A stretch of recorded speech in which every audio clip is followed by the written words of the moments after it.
Chapter 1773. The Unfettered Seven Devils, 4, asking for tickets. Right now, they really want to slip away. They feel that if they stay, if they keep looking, their 3 views will shatter into pieces, and they won't be able to put them back together again. The female devil Dreamy, and the unfettered 7 sons, the unfettered 7 devils, they'd better not provoke them. No. This life, the next life, the life after that. They absolutely must not provoke them. Liu Beiyu has just finished sitting on a painting when he looks up and finds that most of the onlookers, who were originally jostling each other, have actually run away. And the Nether Flame Army is even more retreating, with an expression that says, "I'm invisible, you can't see me, can't see me." He can't help but say angrily, this group of people has no vision. They actually don't know how to appreciate such a valuable art. Master, am I right? I think that everyone in the Nether Flame Army hasn't been influenced enough. Mayan smiles and nods. She looks at the painting that Chu Moli has drawn, and looks at the Nether Flame Army with great interest. What you say makes sense. I haven't seen Third Brother paint for the Nether Flame Army. When the Nether Flame Army hears this, they simply go crazy. Miss, I beg for mercy, We'd rather practice 100 times every day than to paint. Right. Miss, if you want to paint, we'll go find it for you. Especially Guan Hu and the others, who have been deeply persecuted. They grit their teeth and curse. Liu Beiyu, do you believe that when we go back, I'll let you drill me to death? Liu Beiyu shrinks his neck and doesn't speak anymore. Tian Haibao faintly wakes up. He only feels that his body, including his balls, are cold. He's startled at first, then he suddenly finds himself in that shameful pose. His face immediately distorts, and his whole face swells into the color of a pig's liver. However, he wants to move, but finds that his whole body is powerless. He can't even concave that shameful pose. The spiritual power in his body seems to be completely blocked by something, completely unable to operate. Tian Haibao immediately roars hoarsely, Jun Mayan, you dare to humiliate me like this? You dare? I'll make you wish you were dead. I'm going to tear you to shreds. Leng Yuemo dug her ears, then why don't you try and tear us into pieces? Tian Haibao's eyes were bloodshot, and a crazy determination flashed across his eyes. Suddenly, there was a loud bang in his chest. He clearly had no spiritual power, but the flesh on his chest actually exploded. Then, a dozen or so dark red light spots flew out from his chest and scattered in all directions at lightning speed. Mu Yan's heart tightens, and she subconsciously wants to stop these dots of light. However, the speed of the light dots was too fast, and there were more than 10 of them. She and Ling Yuxing each intercepted one, but were completely powerless against the others. Mu Yan opens her hand to take a look, only to discover that there is a small red paper crane in her palm. It was obviously used for communication, but it was more than 100 times faster than ordinary paper cranes. A bloody hole bursts open in Tian Haibao's chest. He's on the verge of death, but his face shows a crazed smile. Ha, Jun Mayan, you're dead for sure. You're dead. There will be people from the Tian family's main family very soon. Before he could finish his words, 2 rays of light suddenly whistled over from the horizon. Red lights burst in the sky like fireworks. Soon after, 2 tall silhouettes, one black and one white, slowly land in front of Mu Yan. It's still a small explosion, and Azzy himself doesn't know how he managed to persevere. Sob, continue to support my dear friends, monthly votes, asking for monthly votes. Chapter 1774. Mayan's pupils slightly contract, her face revealing a genuine and joyful smile. Di Mingju, young martial uncle, why have you come? Di Mingju and Luo Yunxiao simultaneously hold out their hands, 5 fingers spread open. From their palms, they took out 7 or 8 completely dull red paper cranes. Divine power surged. Almost at the same time, the red paper cranes turned into dust in their palms. Tian Haibo stared blankly at this scene. His face was ashen and his eyes were filled with shock. You, who exactly are you? How could there be someone in this world who could so easily intercept so many fire beacon cranes? Di Mingju lifts his hand and gently points. There's a loud bang, and Tian Haibo's body suddenly splits into pieces, turning into bloody foam that floats in the air. The members of the Nether Flame Army, as well as the few remaining cultivators who were spectating, were all scared out of their wits. God, this is too... It was too terrifying. The dignified clan leader of the Tian clan, the 4th great clan of the Azure Blue Realm, a nascent soul cultivator, was actually completely annihilated in a single night. Thus, the remaining spectating cultivators also fled without a trace. As for the Nether Flame Army, they all knelt down. Greetings, Emperor. There isn't a single person who doesn't know Di Mingju from the Yanwu continent who has followed Mayan up here.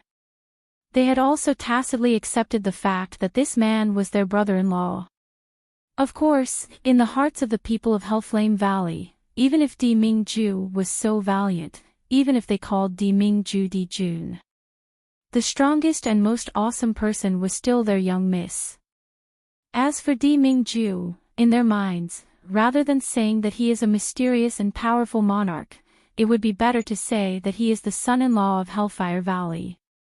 Di Mingju glances at them, his face expressionless, even carrying a bit of disdain. You guys also came? So in the future, there would be more and more people sharing looks with him. Until Ru Yan, Yan Haotian, Feng Haitang and Bai Chen, the 4 great leaders, walked forward and greeted him again. With Ru Yan taking the lead, she called out, son-in-law. Although Shen Jinglin was somewhat unwilling, he still called him a brother-in-law. Only then does Di Mingju's complexion look a bit better. However, when he saw that Luo Yunxiao had arrived almost at the same time as him, he still felt a little worried. When he turned his head and saw the naked dog of the Tian family in various poses, his face turned even darker. Under the dim light of the night, Mayan doesn't notice his expression for a moment. She steps forward and smiles. Fortunately, you and Junior Martial Uncle came back in time. Otherwise, with so many fire beacon paper cranes, she and 5th senior brother would not be able to stop them. It was not that he was afraid of the Tian family, and the news of the Tian family's destruction would eventually spread to the Purple Cloud realm. Since they dared to make a move against the Tian family, they were not afraid of others finding out. But it was always good to buy some time. Unexpectedly, as soon as she finished speaking, she was met with God's dark gaze. There's also the man's enraged, handsome face that almost deforms. Jun Mayan, do you still remember what you promised Ben Jun? Mayan stares blankly. Soon after, she glances at the Tian family members who have been stripped naked. She immediately cries out in her heart, oh no. Previously, because Mayan stripped off Xing Lang's clothes, she even drew a half-covered, half-clothed portrait of Xing Lang. In the end, Xing Lang, this brainless fan, actually turned around and told this matter to Di Mingju. This caused Di Mingju to become extremely jealous, and he nearly tormented Mayan to hover between life and death. In the end, Mayan could only agree to no longer strip men's clothes, and no longer draw pictures of men's naked bodies. Only then did Jun Shangdaran let the matter go. Please remember this book's domain name. Com, Wonderful Book House's mobile version. Com. Chapter 1775. In the end, she was too happy at the Tian family that she actually forgot about this matter. She stepped back silently and laughed dryly. You said I can't strip men, but you didn't say I can't watch others do it. You said I can't draw men's portraits, but you didn't say I can't watch others draw portraits. Ahem, I didn't break the promise, did I? Di Mingju's mouth slowly hooks up, revealing a gentle smile. Very well, Ben Jun understands. Mu Yen was shocked. Wait, what do you understand? Di Mingju turns his head to look at the other people of the Xiaoyao sect.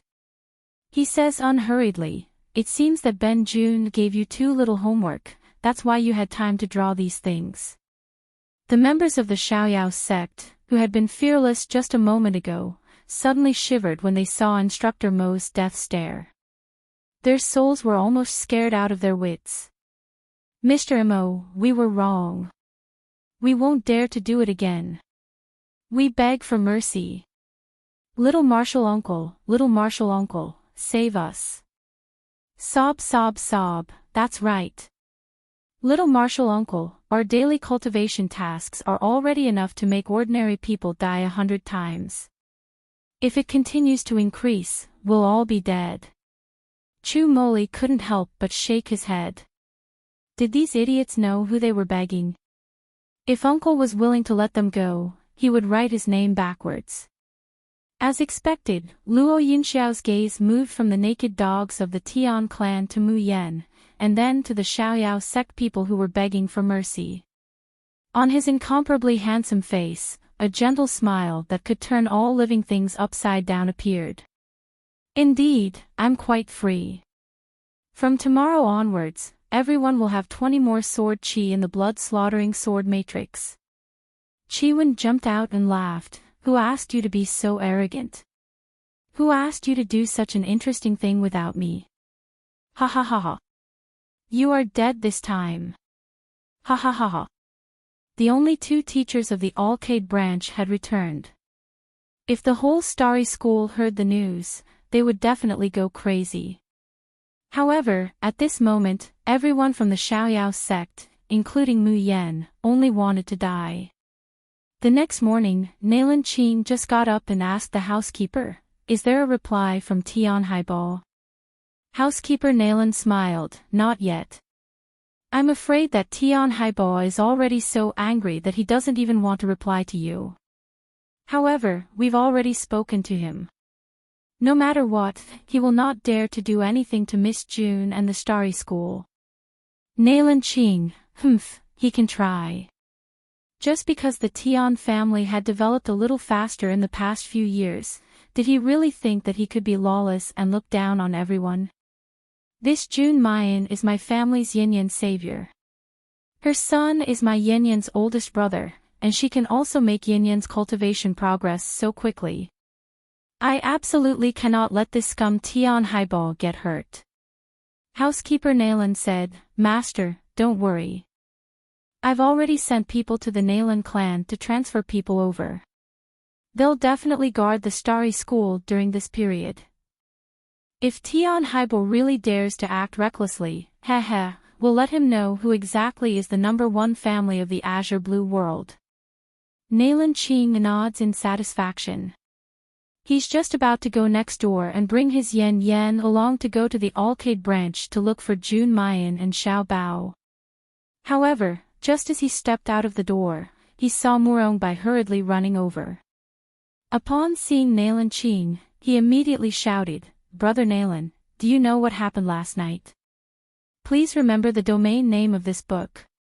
Com, Wonderful Book House mobile version website. Com.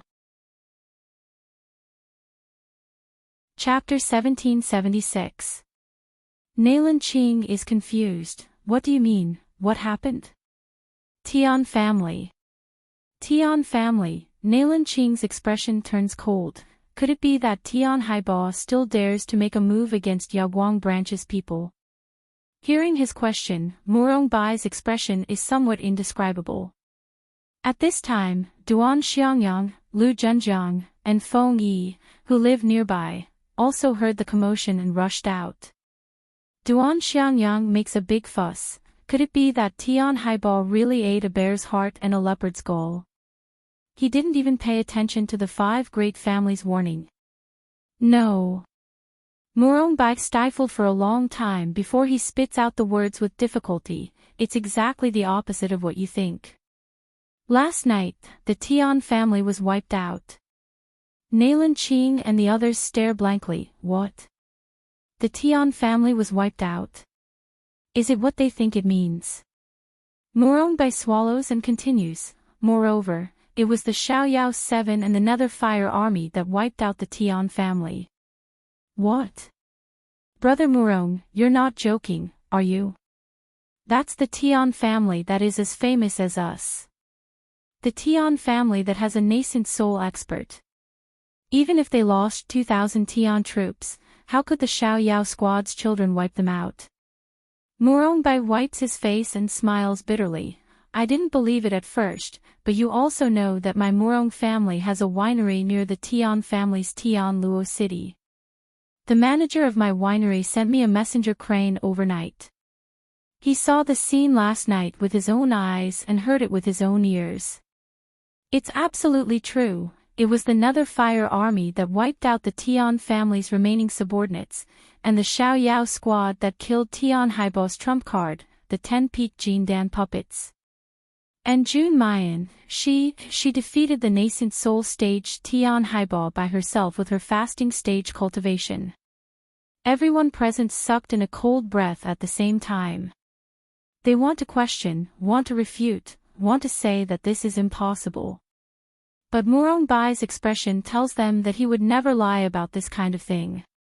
After a long time, Nailan Qing murmurs, it turns out that they don't need the 5 great families' protection. Jun Mayan, the Xiaoyao 7, have they become so powerful? Lu Junjiang suddenly revealed a mysterious smile. I'm looking forward to the Dear Cry banquet, held by Dragon Soar Academy this time. I believe that the carefree 7 sons that have brought such a great shock to us in the Azure Blue domain will definitely be able to set off a storm in the Dear Cry banquet. Azure Cloud World, Misty Cloud Sect. The Tian family has been annihilated. The Tian family had been exterminated. Master, we don't have to worry about being persecuted by the Tian family anymore. A young cultivator threw himself in front of the Misty Cloud sect leader, tears streaming down his face. The Misty Cloud sect leader, Daoish Zhang, found it hard to believe at first, but when he confirmed that all of this was real, he also burst into tears. The Tian clan had coveted their Misty Cloud sect for a few months already. During this period of time, they had been constantly threatening and enticing. The Misty Cloud sect was nearly unable to hold on. Fortunately, with the help of the newly risen Netherflame army, they were able to survive this period of time. Who is it? Which deity was it that was able to destroy the Tian family? The young cultivator said excitedly, Master, you don't know. The one who destroyed the Tian family was none other than the Netherflame army and their leader. Master, you wouldn't have thought that the leader of the Netherflame army was actually an influential figure from our Azure Cloud world. What? Our Azure Cloud world. Please remember the domain name of this book. Calm, Wonderful Book House mobile version. Calm. Chapter 1777. Yeah, the leader of the Netherflame army is Jun Mayan of the Azure Cloud World's Xiaoyao sect. Now, after the 3 Academy tournament and the extermination of the Tian family, Jun Mayan's reputation as the strongest support and the strongest abstinence stage cultivator, as well as the heaven-defying strength of the Xiaoyao 7, have already spread throughout the entire Azure Blue world. Now, there is no one who doesn't know about it. Of course, the truth is that the names of the demonist Jun Mayan and the unfettered 7 devils have spread all over the country. The young cultivator didn't say this. A little girl who had just come in with a bowl of soup originally had a calm expression, but when she heard the young Xiujia's words, she was so excited that the bowl of soup in her hand overturned. She hurriedly rushed over and asked, "Six shitty, is what you said true? Was the leader of the Netherflame army really June Mayan?" "It's my miss. As it turns out, this little girl is actually Wei Zi, whom Mu Yen met at the Heavenly Fragrance brothel when she first entered the Shuzhen continent. Afterwards, after the sect examination, Mu Yen entered the Xiaoyao sect, while Wei Zi went to the Misty Cloud sect. The young cultivator is also aware of the relationship between this junior sister and Mayan, so he happily nodded. Wei Zi's tears immediately flowed down her face. "That's great, Miss is fine and has become so powerful." "That's great." Daoist Zhang stroked his beard, his eyes sparkling as he made a decision. "Go and reply to the Zhu family. Tell them that there's no need to consider it. My Misty Cloud sect will not cooperate with the Netherflame army. However, we will join the Netherflame army. We are willing to become subordinates of the Netherfire army." "Master." The young Xiuzhou was shocked. Wei Zi, on the other hand, cried tears of joy. "Master, are you serious?" Daoist Zhang patted Wei Zi's head. "Since he's someone that you approve of, Master will also approve of. If our Misty Cloud sect follows the Netherfire army, we won't be at a disadvantage." There was one more sentence that Daoist Zhang did not say.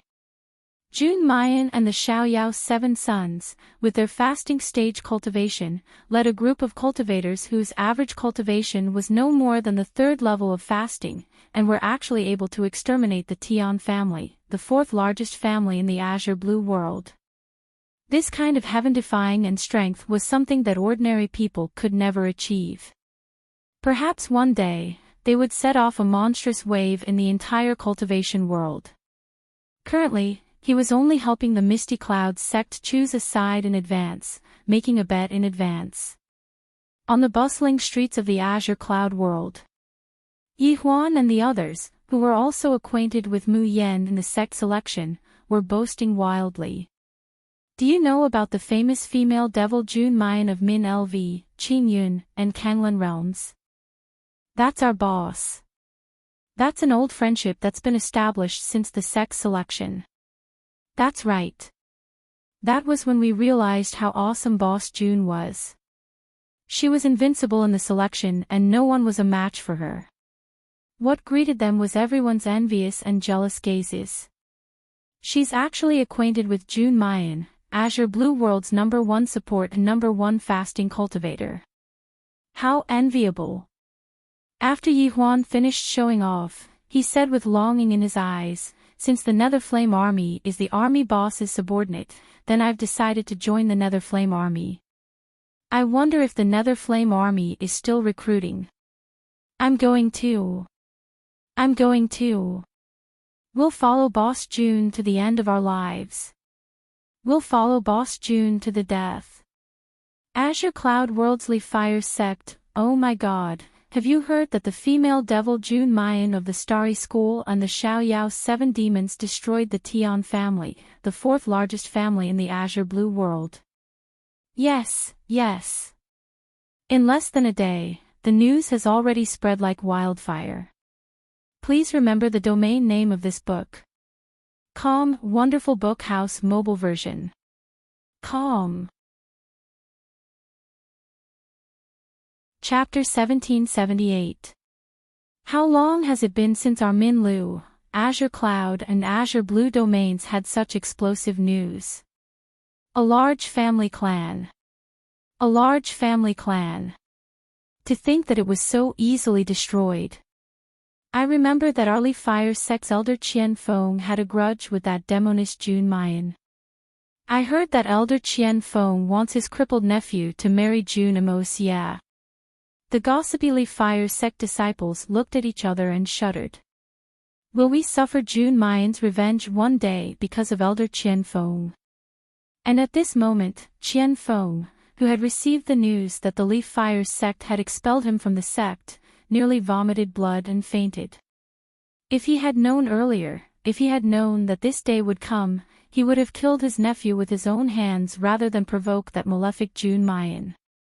Min Lu World's green city. The Azure Cloud world is too shameless. They actually said that June Mayan left from their domain.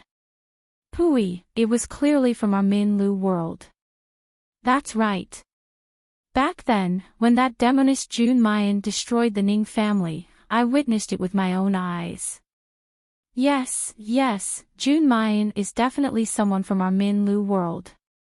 Ha ha ha ha, our Min Lu world finally has a great god. Azure Cloud World Xiaoyao sect. The whole unitary sect elders and disciples who were serving Shurqing also received the news from the nearest town. They felt a chill down their spines. Especially when they heard that the Tian family's patriarch and his lackeys had been stripped naked for painting, they felt their anus tighten. But at the same time, they were glad. Fortunately, they did not offend this bunch of malefic stars. Fortunately, they had turned over a new leaf. If not, they would have ended up like the Tian family today. And the only Xiaoyao sect member, Shurqing, who was still in the sect, heard the news from the whole unitary sect. He was in a daze for a long time. He recalled the special origins and lives of these children, and the secrets they hid. His expression was distant and complicated. But very quickly, the corners of his mouth curled into a faint smile. No matter what, these children are living happily. That's enough. It's great to have a baby like Mayan join the Xiaoyao sect. Maybe one day, she will solve the problems in the hearts of those children and the sins that they have been carrying. Shurqing gazed into the distance through the window. His eyes were filled with anticipation, longing, and tears. Alcade Branch. Little Martial Uncle, look. This was junior sister's son, her biological son. Our precious apprentice nephew, his official name is Jun Machin, his nickname is Xiao Bao. Ling Yuma and the rest pushed Xiao Bao in front of Luo Yunxiao as if they were presenting a treasure. Xiao Bao raised his delicate and cold little face, his big watery eyes sizing up Luo Yunxiao curiously. Is this the martial granduncle that my mother and martial uncles always talk about? Fourth martial uncle and seventh martial uncle often said that their youngest martial uncle was the most handsome man in the world. Now that Xiao Bao had a closer look, she was indeed very good-looking. Oh, just a little bit worse than mother, father, and herself. Eldest martial uncle also said that youngest martial uncle's swordsmanship was the best in the world, and that mother's swordsmanship was taught by him. Alright, then let's just say that his swordsmanship is not bad. Humph, but definitely not as good as father. Mayan reached out and touched Xiaobao's head. Call me martial granduncle. Xiaobao's little face was taut, and he used a cold and cute voice to call, martial granduncle. Please remember the domain name of this book.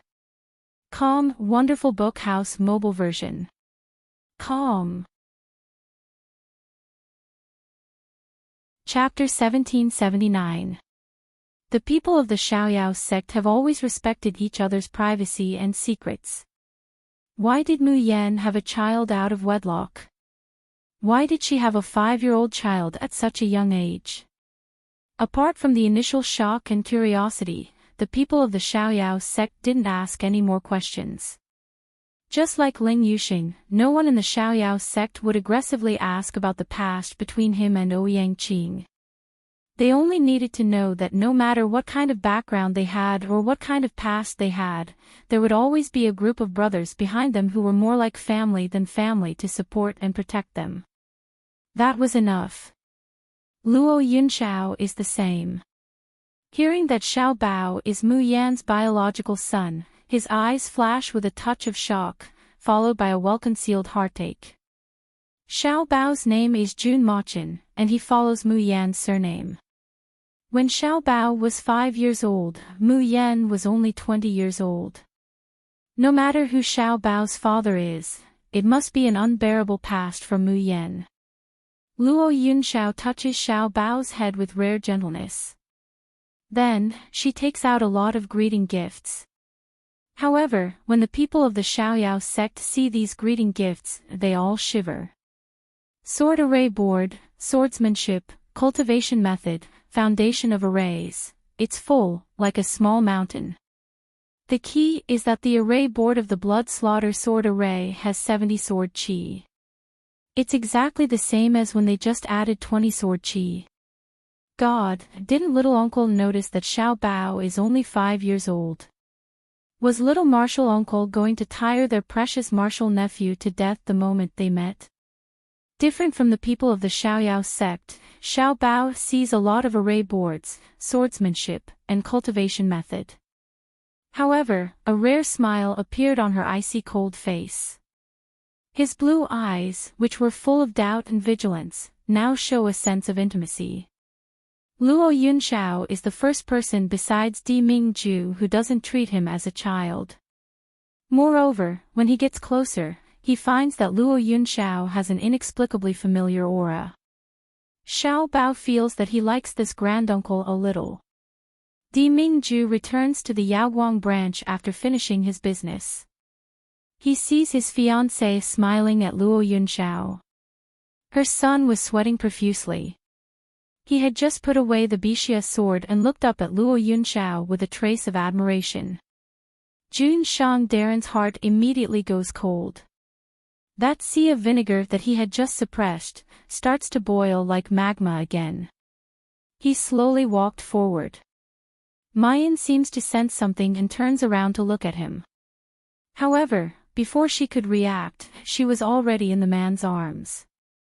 A low and deep voice, with a trace of hoarseness and impatience, echoes in her ear, "Yen Yen, do you still remember what you promised me back then? Do you still remember what I said I was going to do before I left?" Mayan stares blankly. Di Mingju slowly raises his head. His deep and magnetic voice has a rare coldness that fades away, and with a trace of tenderness, he announces, 3 days later, Mayan and I will solemnly announce to the heaven and earth that we will form a marriage alliance. Welcome to the ceremony." The plaza of the Yaoguang branch was silent for a second. Then, there was a sudden burst of heated discussion. "Junior sister, you and Instructor Mo are finally getting married. Instructor Mo, you're moving too fast. You've actually tricked our junior sister away like this. Please remember this book's domain name. Calm, Wonderful Book House mobile version. Calm.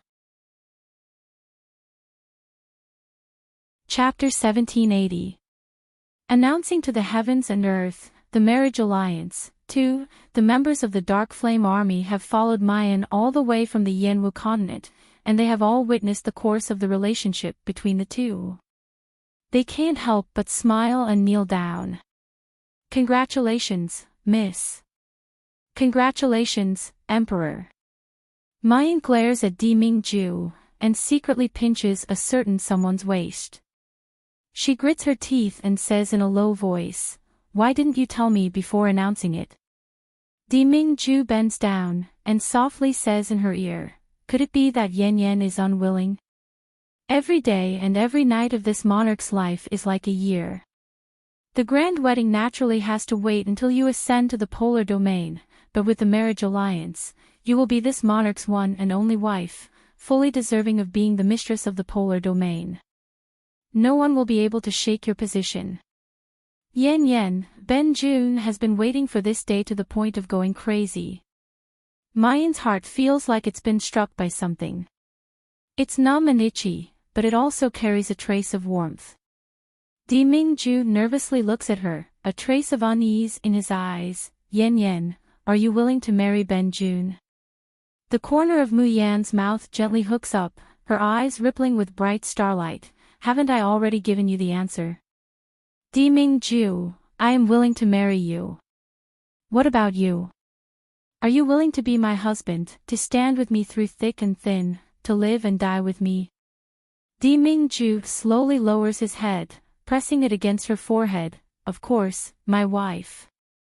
The two of them acted intimately as if no one else was present, causing the people of the Carefree sect and the Nether Flame Army to jeer. Even Xiao Bao, who usually has a taut little face, can't help but smile when Di Mingzhu picks him up. He was going to have a real family and a real father. Luo Yunxiao quietly watched this noisy and joyous scene. Her face was still as gentle as jade, but the little bit of hope and starlight that remained in her eyes slowly dissipated. However, he was simply too good at enduring and concealing his emotions. It was to the extent that apart from Chu Moli, no one else noticed the sorrow and deathly stillness in his eyes. Stellar Jade Balance Branch. Ouyang Mingzhu impatiently rolled the paper crane in her hand into a ball and threw it into the box. More than half a month had passed. The Wei family and her mother, Wei Kaizhu, hadn't sent her any news for more than half a month. Ouyang Qing had not been in the academy during this period of time, and no one knew where she had gone. But even though Ouyang Qing was in the academy, she was becoming more and more indifferent to her. Instead, he was getting closer and closer to that slut, Ling Yuxing. If this continued, without the help of the Wei clan and her mother, Wei Kaizhu, Ouyang Qing's heart would be completely biased towards Ling Yuxing. She had liked Ouyang Qing for so many years. Ever since she had the consciousness of a man and a woman, she had always dreamed of marrying Ouyang Qing and becoming his wife one day. How could she endure her future husband being snatched away by that slut, Ling Yuxing, who was neither male nor female? This time, when the Tian clan threatened the people of the Alcade branch, it was originally the best opportunity. Ouyang Mingzhu had originally wanted to banish Ling Yuxing and the annoying people from the Alcade branch from the Starry School while Ouyang Qing was not around.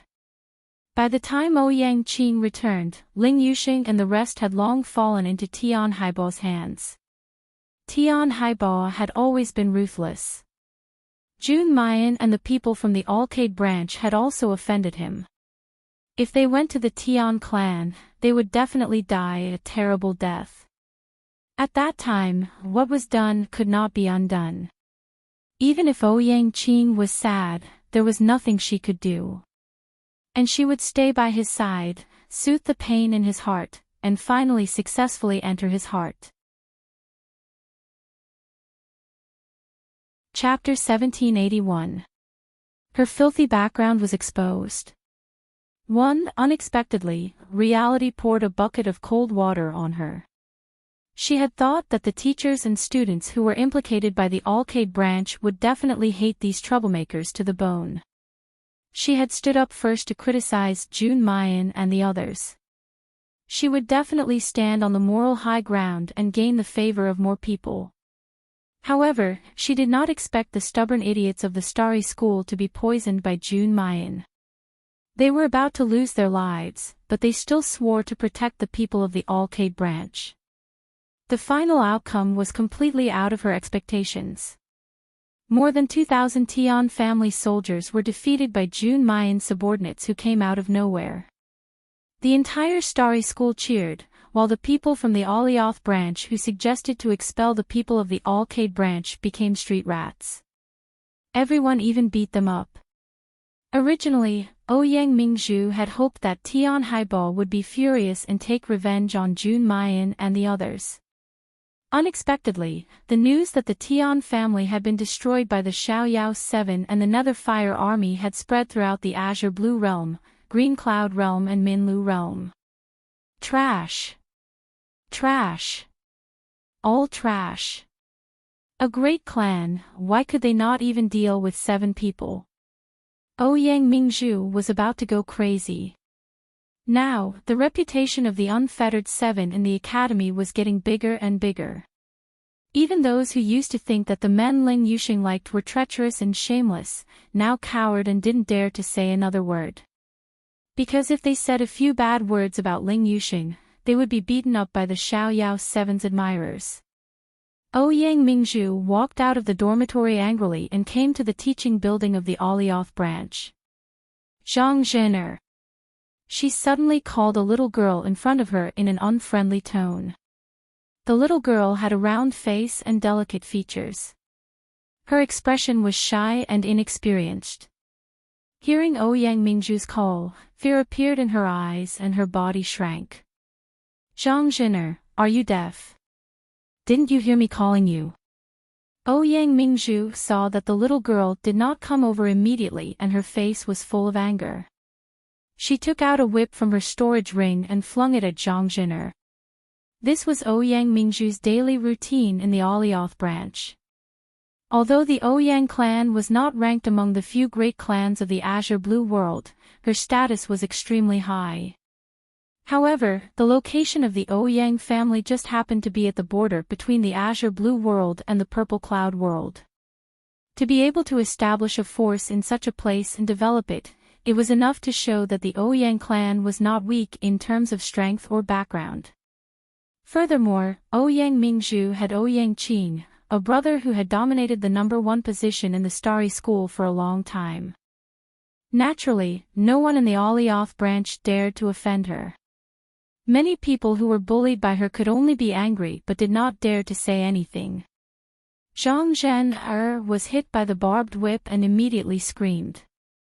She squatted on the ground, hugged her head, and curled up into a ball, crying. She was already used to being bullied by Ouyang Mingju. Every time she was beaten like this, she didn't dare to resist, and no one would come to help her. She could do nothing but cry and beg for mercy. But today, she curled up her body and waited for the torture to come. But after waiting for a long time, she realized that Ouyang Mingju's second whip had not landed. Behind her, Ouyang Mingju's furious voice sounded. Huang Yitong, you've eaten a bear's heart and a leopard's gall. How dare you stop me? Chapter 1782. Her filthy past was exposed. 2. Zhang Zhin'er carefully turned her head and found that Ouyang Mingju's hand that was holding the whip was actually being held by a young girl wearing a yellow robe. The whip that was raised high could no longer be swung down. This yellow-robed young girl was called Huang Yitong and was also a student with a good family background. But no matter how good it was, it could not be compared to the Ouyang family. So normally, even if there were people in the Alioth branch who could not stand Ouyang Mingju's arrogance and hypocrisy, they only dared to be angry but did not dare to say anything. But today, not only did Huang Yitong stop Ouyang Mingju. Facing Ouyang Mingju's furious expression, she even showed a mocking expression. Ha, Ouyang Mingju, do you think you are still the eldest miss of the Ouyang family?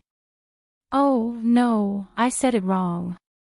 Right now, we should call you Wei Mingju. Ouyang Mingju's expression suddenly changed. The deepest secret in her heart was exposed, and a trace of panic instantly appeared in her eyes. But very quickly, she covered it up with anger. What nonsense are you saying? What Wei Mingju, to dare slander me like this, aren't you afraid that my brother will teach you a lesson? Ha, who knows if Ouyang Sr. is really your brother? That's right, I said that Ouyang Sr. is such a handsome and modest gentleman, how could he have such a vicious sister? So it's just a fake, passing off fish eyes as pearls. There were also those Alioth branch students who did not know the situation and couldn't help but ask, what is going on? Why do they dare to be so rude to Ouyang Mingju? You still haven't heard the rumors. What rumors? Rumors say that Ouyang Mingju is not even a daughter of the Ouyang family. She doesn't have much blood relation with Ouyang Sr., at most they can only be considered distant cousins. Because Ouyang Mingju was born from her mother having an affair with someone else. Ah! The people who heard this couldn't help but gape in shock and couldn't close it for a while. Are you joking? How can a daughter of the Ouyang family be so easily impersonated? Which adulterer is so resourceful? Another person excitedly interrupted, I know. This news is even more explosive than Ouyang Mingju's mother having an affair. Because it is said that the adulterer is Ouyang Mingju's uncle, the previous principal of our Alioth branch, Wei Tianming. As soon as this voice came out, the whole teaching building became quiet for a moment. Most of them were dumbfounded and looked at Ouyang Mingzhu in disbelief. No, he should call her Wei Mingzhu now. Wei Tianming was Wei Mingzhu's uncle and also her father. Wasn't this incest? If this was true, would Wei Mingzhu still have the face to scold Ling Yuxing for liking men? Her own parents were the real incestuous ones, weren't they? Everyone in the teaching building looked at Wei Mingzhu with disgust and contempt. Wei Mingzhu had never thought that the secret she had tried so hard to hide would be exposed so openly. Her face was deathly pale as she screamed hysterically, "You're all talking nonsense. Nonsense. I am the daughter of the Ouyang family, all of you shut up. Shut up. Shut up. Did you hear me? Huang Yitong, haha, Wei Mingzhu, don't struggle there. If you and Ouyang Sr. are siblings, why do you keep stopping other women and men from getting close to Ouyang Sr.? Chapter 1783. His dirty past was exposed. 3. Do you want to look at your ugly face when you look at God Ling? You're just short of writing the word jealousy on your face. Do you dare to say that you don't have any improper thoughts about senior brother Ouyang? Wei Mingzhu's body could not help but tremble. She wanted to deny it, but she found that the people around her were looking at her with more and more certainty. That kind of disgust, that kind of certainty, and that kind of hatred that wanted to trample her into the mud. Wei Mingzhu's entire body was on the verge of collapse.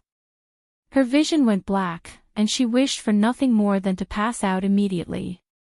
Her performance indirectly proved Huang Yidong's guess. After a moment of silence in the teaching building, fierce discussions immediately broke out. This woman is too shameless.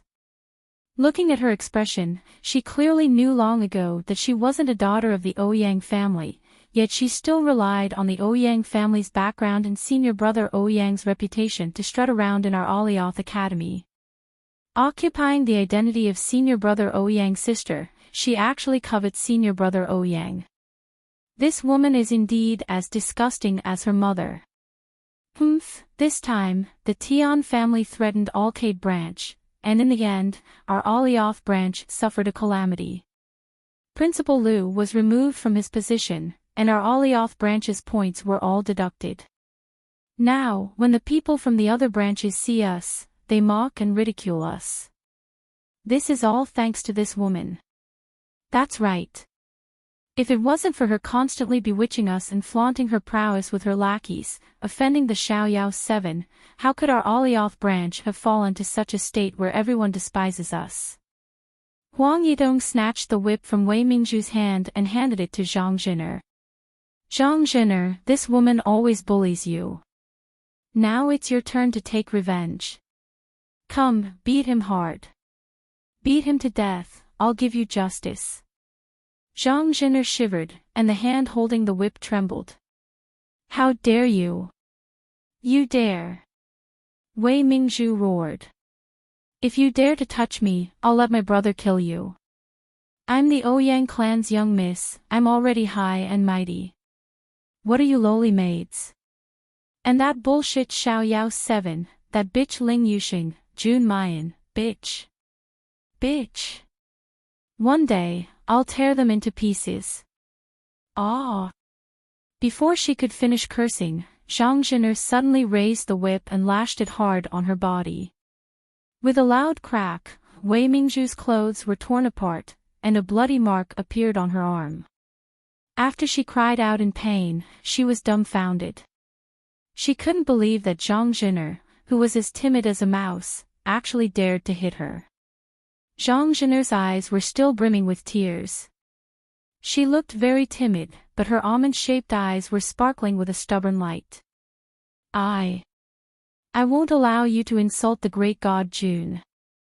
I won't allow you to insult the 7 masters of the Xiaoyao sect. They are very powerful, and also very good people.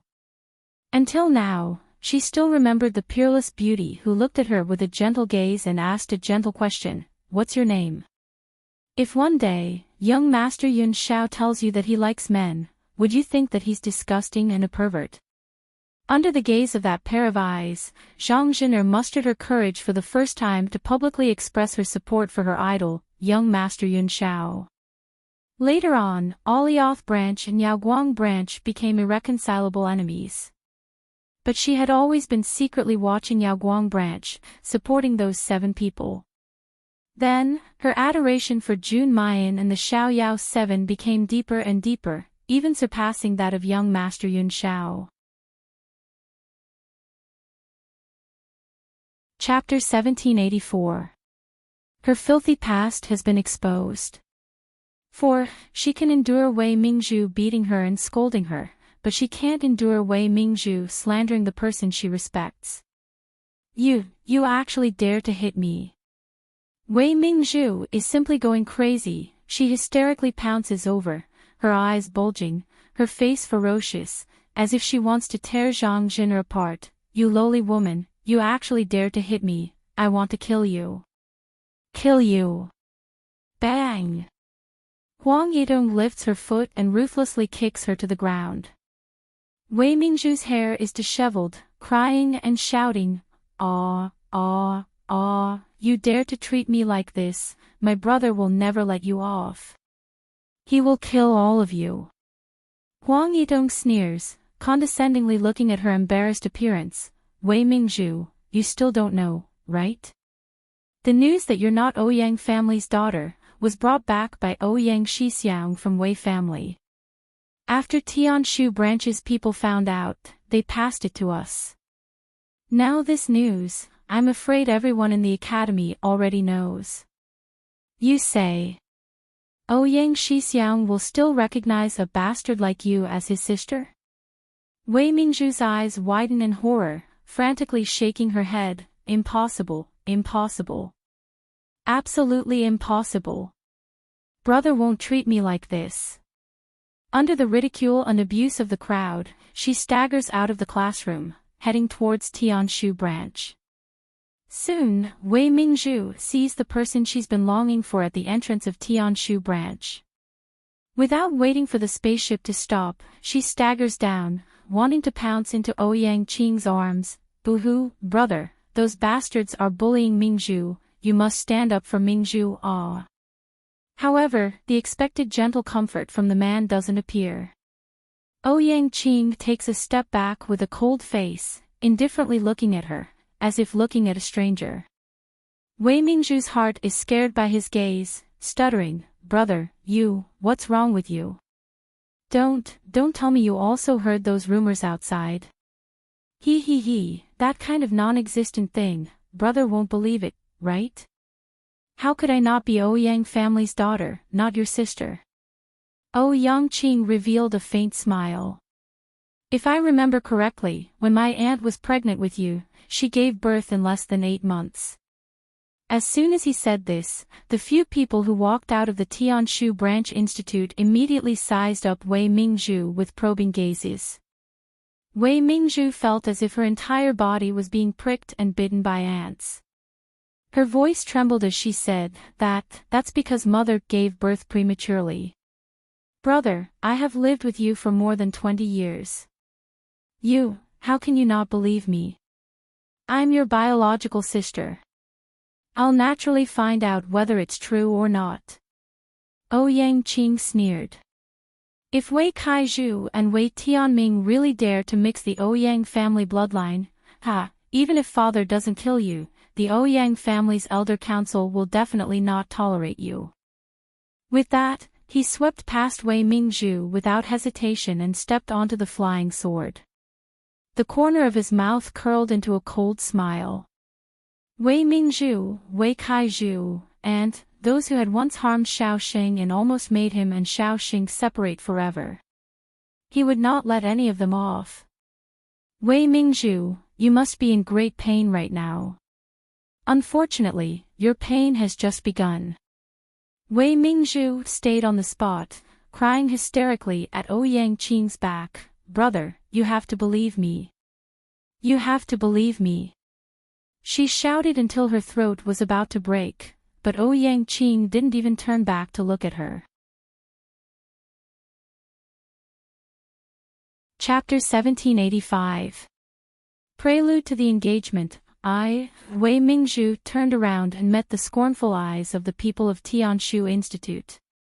Hey, where do you think our boss is now? Ha ha ha, do you need to ask? Every time our boss comes back to school, he always runs to the Arcade branch. In my opinion, the scene of boss and Ling Yuxing standing together is really beautiful. And the Xiaoyao 7 are so strong. Only such a person can be with boss. Ha, I don't care if boss likes a man or a woman, strong or gentle. Anyway, he is much better than a sinister woman. That's right. Poor boss. He has been treating a bastard like a sister for so many years. After the people of Tianshu Institute finished talking, no one went to make things difficult for Wei Mingzhu. They just left. But Wei Mingzhu only felt that his body was on the verge of collapsing. His heart was filled with anger and desperation. Who leaked the news that she was Wei Tianming's daughter? Was it Ling Yuxing, that bitch? Yes, it must be him. Wei Mingzhu bit her lips so hard that she didn't even notice the blood seeping out from her teeth. Ling Yuxing. Ling Yuxing. Ling Yuxing. You bitch, why do you always steal my things? Bitch, you won't be happy for long. I will definitely hack you into 1,000 pieces and make you beg for death but unable to do so. Enchanting just arrived at the Arcade branch, but found Ling Yuxing and the others were about to leave. He hurried forward, but the first thing he said was not to ask where he was going. Instead, he pulled him and looked at him nervously. Xing, were you hurt in the battle with the Tian family? The people of the Xiaoyao school saw this scene and looked at him ambiguously. The young man's white and tender face suddenly turned red. He struggled angrily. I'm fine, let go of me. Enchanting held his soft and slender hand reluctantly, but he still let go. At this time, he found that all the people of the Arcade branch were about to leave. He thought of the separation with Ling Yuxing these years and couldn't help but grab his hand nervously. Xing, where are you going? There was a trace of pleading and uneasiness in his eyes. He grabbed his hand again. Please don't leave me again, okay? Ling Yuxing struggled for a moment, but realized that he couldn't break free no matter what he did. He could only say helplessly with a red face, we're just going to attend junior sister's engagement. You still don't want to let go. Haven't you had enough of making a fool of yourself? Enchanting was taken aback. Engaged. It was Bai Xia who said the word engagement. Because Di Mingzhu has clearly said that the truly grand wedding will be held in the Xuxian continent. At this moment, they were announcing to the heavens and earth that the marriage alliance was established because Instructor Mo wanted to settle down with their junior sister as soon as possible. Once the heavenly Tao recognized the two of them, it meant that even if the world didn't recognize them, they were husband and wife. Henceforth, no one was allowed to betray them.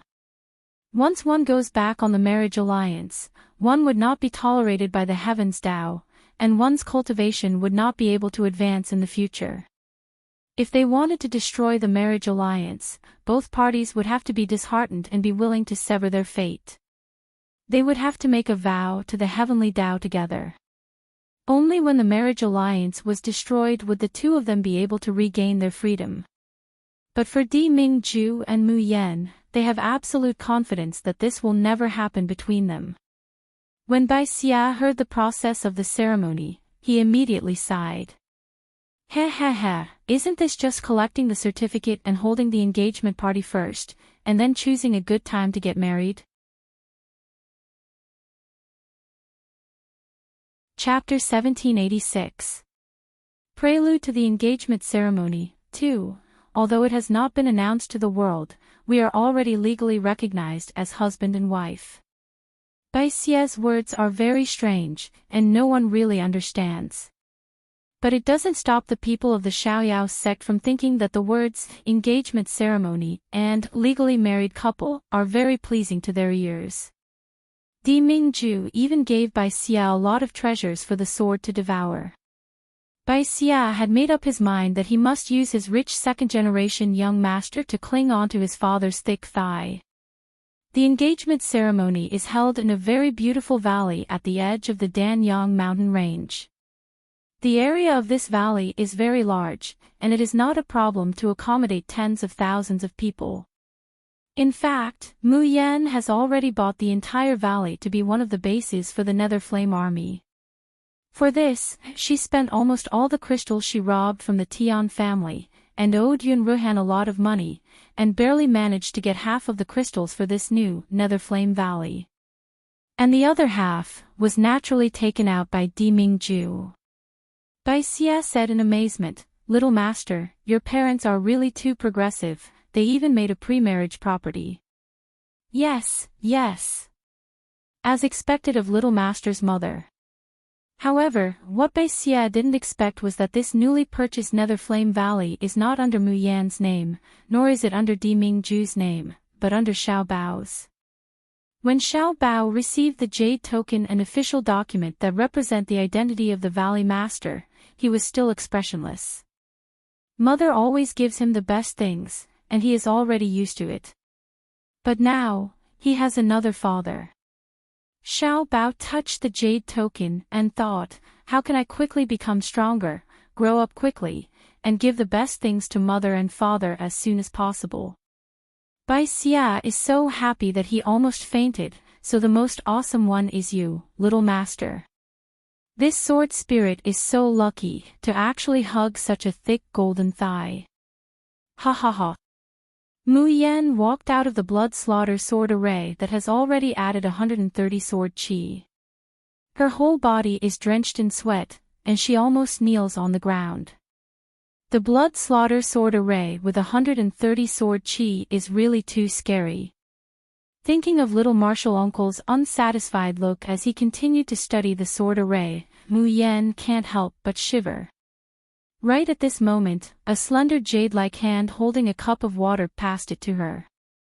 Mayan raises her head and meets her junior martial uncle's face, which is like an orchid or a jade tree that can turn all living things upside down. Overwhelmed by the favor, she takes the water. But when she drinks, she can't help but feel suspicious. Why was youngest martial uncle suddenly so gentle to her? Was he really planning to increase the blood-slaughtering sword formation to 150? Don't, oh. She still wants to live to attend the engagement with Di Mingju. Mu Yan gulps down a mouthful of water while trembling with fear. She hears Luo Yunxiao slowly say, I have some things to deal with. I will leave in a while. Mayan stares blankly, young martial uncle wants to leave. Martial uncle, 2. Martial 2, Ming martial uncle, 1, martial uncle, 2, Ming martial is, you to go. Wu, and 2, I Ming Xia, Ming martial artist, 1, 2, martial 2, and martial yen, master, to Ming, martial, 2, and martial, 1. Luo Yunxiao raised her eyes and looked at her quietly. There seemed to be something about to overflow from those inky black eyes, but it shattered in an instant and disappeared without a trace. Chapter 1787. Prelude to the engagement ceremony, 3, asking for tickets, along with his pain, his despair, and his unattainable wish in this life. Sorry, I have to leave for a reason. Mu Yan's heart trembles slightly. Just now, Luo Yunxiao's eyes made her feel as if she had touched upon some taboo secret.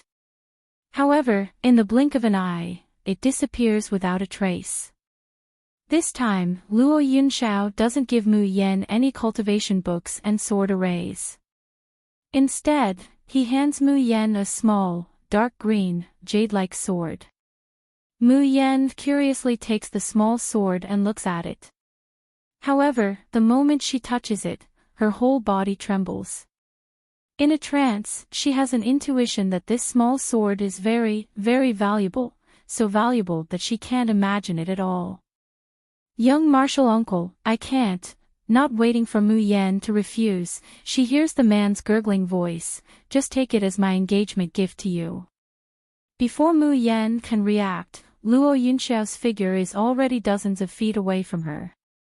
Taking another step, his figure has completely disappeared. Mu Yan clenches the dark green sword in her hand and frowns slightly. After all, it's a good thing. She carefully puts the sword into the space. It's very unusual that Qi Huang, who always forbids her to put messy things into the space and especially hates Luo Yunxiao. This time, he doesn't object, he doesn't even shout. Instead, he stares at the dark green sword in the book tower. After a long time, he lowers his eyes, making it impossible to see his expression. Master, are you crazy? You actually gave your natal sword to Mayan. Have you ever thought that if something happens to Mei Yan Yan, you will lose one of your 9 natal swords, and you will be seriously injured? Qi Wen roars at Luo Yunxiao. Moreover, you gave the most important of the 9 natal swords, the Dragon Abyss Sword, born from the Dark Yin Holy Flame. That is the real key to becoming the Netherworld Saint Emperor. You didn't even give it to your father and mother, how can you give it to Mayan? Luo Yunxiao's expression is indifferent. At this time, he is standing on a mountain, looking at the valley in the distance.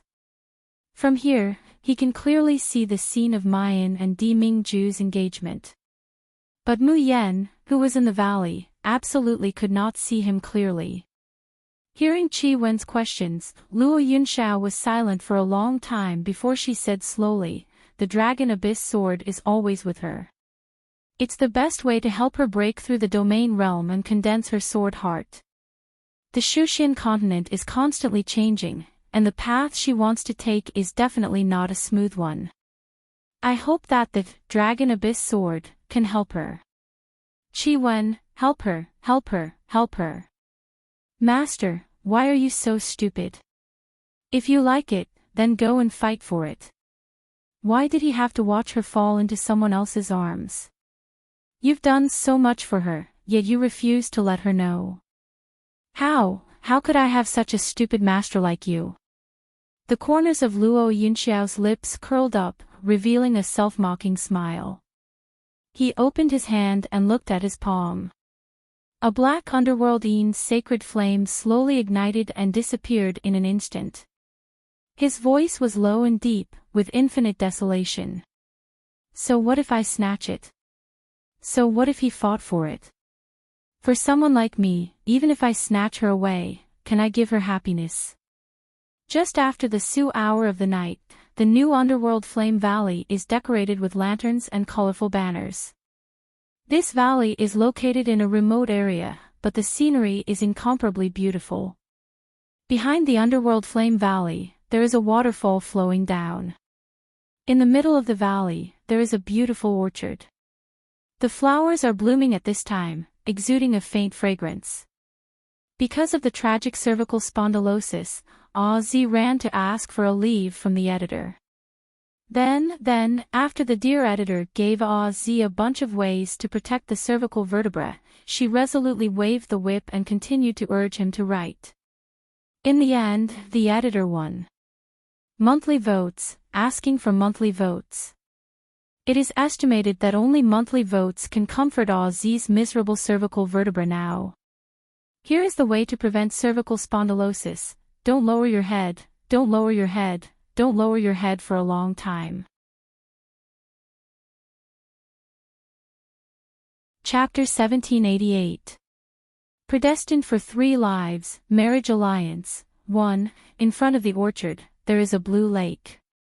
The mountains, rivers, a clear sky, and trees are reflected in the middle of the lake. The cultivation of the people of the immortal camp is generally not high, but their skills in these strange and obscene skills are advancing like flying. With this lake as the center, they rely on the waterfall to build a temporary new dark flame valley, which only took 2 days. And Mayan and Di Mingju's engagement ceremony will be held here. Although it is said to be an engagement ceremony, it is, after all, different from a real wedding banquet. Apart from the people of the Xiaoyao sect, the Dark Flame Army, and Di Mingju's confidants, Han Yi, Ying Mei, and Xing Lang, there is no one else present to observe the ceremony. Even in the morning, Mayan and the people of the Xiaoyao sect were still locked in the blood slaughter sword formation, in an abyss of fire and water, wishing for death. At this time, whether it is the bride-to-be or the bride-to-be's fellow apprentices, they are all somewhat listless. Their whole body's energy has been consumed. Mayan is not wearing a wedding dress today, but a fiery red one. Her clothes are mainly white, cyan, and blue. At this time, the red dress on her upper body suddenly makes her skin as delicate and white as snow, crystal clear.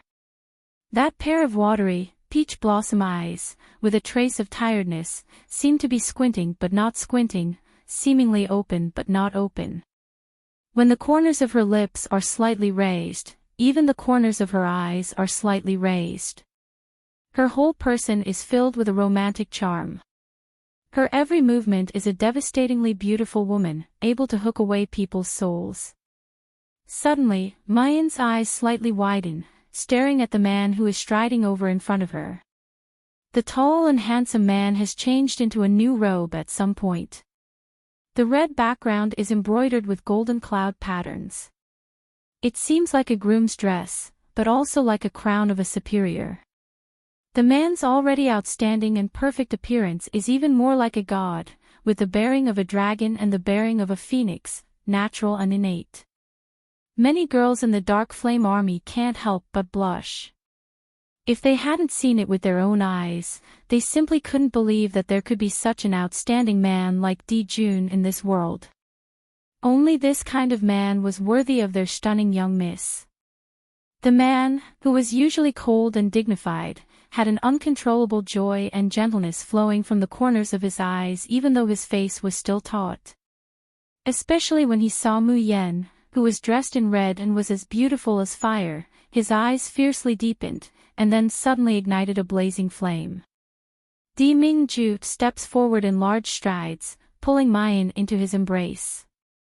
He hoarsely says, "Yen Yen, after today, you won't have the chance to regret it anymore." Mayan lifts her eyes to look at him, raising the corners of her mouth into a smile. "Do I still have the chance to regret it now?" "No." Di Mingju resolutely covers that little mouth that wants to anger him to death, not even a trace. The two of them hugged each other as they walked to the lake. Mu Yen gave this lake a name, Jingpa Lake. It was as clear as a mirror, able to reflect thousands of mountains and rivers, as well as the blue sky. Di Mingju gently raises his hand, and a stone about the height of a person appears in front of Jingbo Lake. The stone was red in color and looked extremely strange. At a cursory glance, it seemed to be the most ordinary of stones. But looking closer, one would find that the side of the stone facing her and Di Mingju was as smooth as a mirror. Their reflections could almost be seen on it. The other 3 sides were illusory, as if they were covered with a layer of mist, making people unable to see them clearly. Di Mingju, this is the 3-live stone, or rather, this is a child stone that was peeled off from the real 3-live stone, also known as the Fate Stone. Chapter 1789. Predestined for 3 lives, Marriage Alliance. 2. An ordinary marriage alliance can also be recognized by heavenly law. However, as long as one has the intention, there is still a way to destroy it. But the marriage contract carved on the Stone of Destiny is completely different. That's a marriage that has truly passed through heavenly law's approval and concluded for a lifetime. It's something that no one can abandon, and it can't be destroyed. Even if this lifetime comes to an end, because of the connection between the two names on the Stone of Destiny, they will walk together again. Demingju holds Mayan's hand, his eyes full of expectation and nervousness as he looks at her. Yen Yen, I want to bind you, not for this lifetime, but for eternity. Even if the sky falls and the earth splits, even if the seas run dry and the rocks crumble, I will still be by your side, watching over you, protecting you, loving you. Similarly, I won't allow anyone to take you away from me. I'm so overbearing and stubborn, I'm so unreasonable. Are you still willing to marry me, to become my wife? Yen Yen, are you willing to make a marriage contract with me? Mayan holds his hand, and quietly looks at him. This man is too powerful, and too outstanding. In the past, Mayan only followed her own heart, and got to know and love this man. But in fact, she hasn't clearly thought about how to go on with Demingju for a long time. Demingju comes from the Shushan continent, a world that's extremely far away from her, simply unimaginable. From the proud description of Xing Lang and the others, she can tell that the polar domain's influence in the Shushan continent is enormous. And Demingju is the master of the polar domain, the king in their hearts. As Demingju's wife, she also has to shoulder the responsibility of being the mistress of the polar domain. Mayan occasionally touches upon such a distant thought, and she can't help but run away, subconsciously unwilling to touch it. However, for such a long time, even if Demingju knows that she's wavering and shrinking back, he has never really forced her. This man has always used his deep affection and love to tolerate all of her willfulness and stubbornness. Mayan wants to grow on her own, to be able to stand shoulder to shoulder with him one day. No matter how worried Demingju is, he would never let his subordinates interfere with her affairs. Even more, he wouldn't stop her from risking her life to fight in the name of doting and protecting her. Mayan wants to climb to the peak of the Shushan continent step by step with her own strength. She wants to reach the Shushan continent and walk to his side. Demingju only silently watches over her, watching her. He doesn't forcefully stuff her with elixirs, jingsher, or magic weapons. Because he knew that what he wanted was to truly become his wife, someone who was qualified to stand by his side. She wasn't a canary under his protection and could only survive under his care. In this world, the person who understood her the most and loved her the most was the person she loved. Was there anything more fortunate than this in the world? A bright and beautiful smile slowly blooms on Mayan's face. But without waiting for her to speak, Demingju has already pulled her into his embrace, hissing, "Don't think about it anymore. Even if you don't agree, I won't let you go." Mayan is all smiles as she raises her head to look at him. "Idiot, I'm thinking, should I call you husband or Ju when we conclude the marriage contract?" Demingju stares blankly at first, then his ears visibly redden. He tried his best to maintain his composure, but the smile that he could not hide at the corner of his eyes revealed his current mood.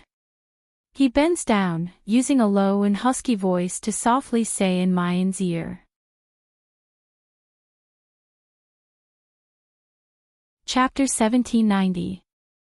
Predestined for 3 lives, Marriage Alliance, 3, you can also call me by my name, Yinyu. That was given to me by my mother, and only she has ever called me that. Of course, I hope that Yen Yen will always call me husband, especially in bed. Mu Yan was originally immersed in the 2 words, Yinyu, that Demingju told her. For some reason, she felt as if she had heard these 2 words a long, long time ago. It was another deep, passionate, and husky male voice that had spoken in her dreams over and over again in her ears. Yinyu. Yinyu. Yinyu. Remember. Never forget. Mayan is in a trance when she hears the man's shameless last sentence. Immediately, the thought that he was about to grasp immediately vanished into thin air. She fiercely glares at Demingju, grabs his hand, and presses it on the fate-determining stone, so much nonsense, do you not want to form a marriage alliance with me? Demingju restrains his emotions, and together with Mayan, he spreads out his palms and firmly places them on the smooth mirror-like surface of the stone of predestined fate. Both of them closed their eyes and silently recited their birthdays. Demingju slowly opens his eyes and says in a clear voice, Demingju, am willing to enter into a marriage contract with June Mayan today. From now on, for all eternity, only June Mayan is like the blood of my heart. I can't give her up, I can't abandon her. If this agreement is broken, heaven and earth will not tolerate it, and all living things will hate it. The fate stone glowed with a red light.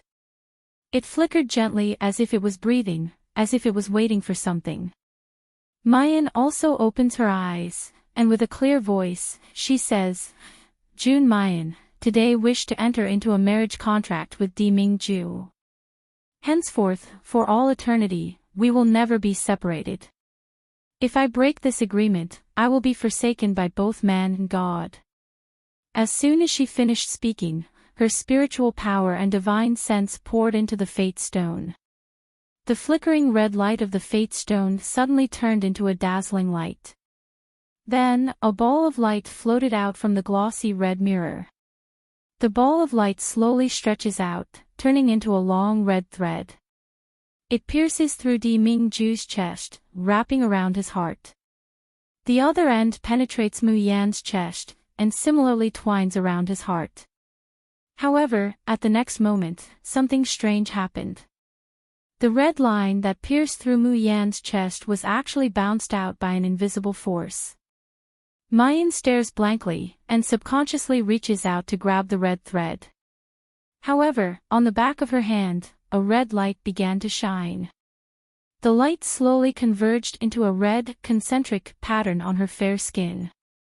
The moment the heart pattern appeared, the red line that flew out from the fate stone seemed to have received some sort of notification. He suddenly flew up into the sky. Even the red thread that's wrapped around Demingju's heart also flies out, sinking into the fate-determining stone. The fate stone, which was originally emitting a red glow, flickered for a moment before it completely dimmed.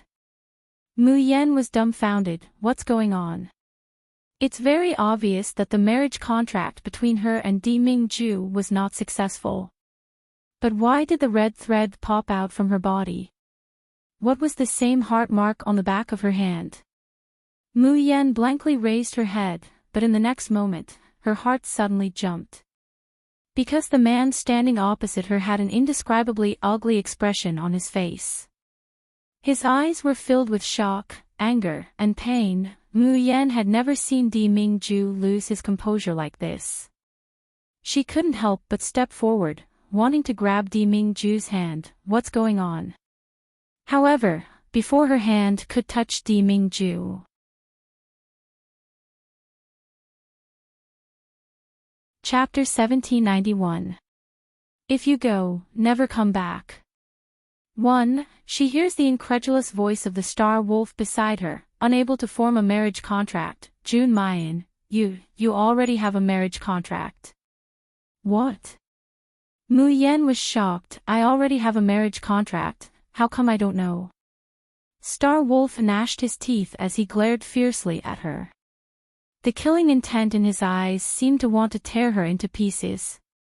You have to ask yourself. The one heart seal on your hand is proof that you have already entered into a marriage alliance with someone. You clearly have an engagement, yet you still deceive our June Shang's feelings. June Mayan, you're shameless. As soon as he said this, everyone in the square moved. Xiao Bao's gaze was as fierce as a wolf cub's. He quickly took out his Bixia sword and pointed it at the star wolf. The 6 people of the Xiao Yao school moved in unison. Without hesitation, they unsheathed their weapons. All the Nether Flame army got into an attacking formation. However, the fastest one isn't them, but Demingju. Star Wolf hadn't even finished speaking when his entire body was sent flying by an enormous force. He heavily collided with a rock and spat out a mouthful of blood. Ben Jun said, "If you dare to insult Mayan one more time, then get out of the polar domain." Xing Lang didn't even care about the pain in his body as he tumbled and crawled on the ground, crawling over. "Jun Shang, I beg Jun Shang to retract your orders. This subordinate won't dare to do it again." His tears can't help but roll down. This subordinate just really feels unworthy for Jun Shang. "You're so devoted to Jun Mayan, how could she treat you like that?" Mayan's brows tightly knit together. She doesn't pay attention to the Star Wolf. Instead, she unblinkingly looks at Di Mingju. "I've never made an engagement with anyone, and I don't know what's going on. Di Mingju, do you believe me?"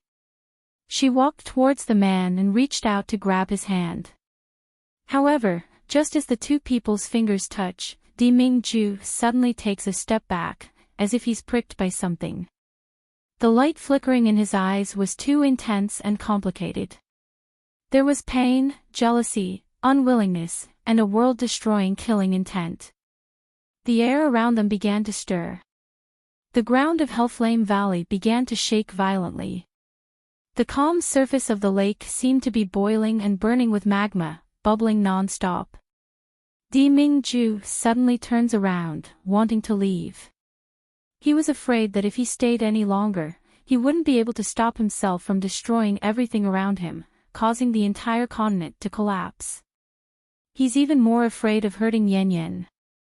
The moment she sees Di Mingju turn around, Mayan's heart feels like it's being ruthlessly clutched by a hand. She suddenly raises her voice, and enunciates each word. "Di Mingju, I don't care what other people think, as long as you believe in me." Di Mingju's hands tightly clench into fists, as if he wants to turn around. However, the entire Hellflame Valley was shaking even more violently. The spiritual power in the air seemed to have become sparks that could explode at any moment. The surrounding pressure caused most of the Nether Flame army to faint without any resistance. Even the faces of the people from the Xiaoyao sect were pale and covered in cold sweat. In the Pilyang mountain range adjacent to Netherflame Valley, countless ferocious beasts ran amok and fled in panic. Miserable cries could be heard from time to time. Suddenly, a loud bang came from the side of the lake. That piece of fate stone, which even a heaven-shaking sacred object might not necessarily be able to destroy, had actually exploded. The complexions of Han Yi, Ying Mei, and the Star Wolf greatly changed, and they kneeled down. "Di Jun, please calm down."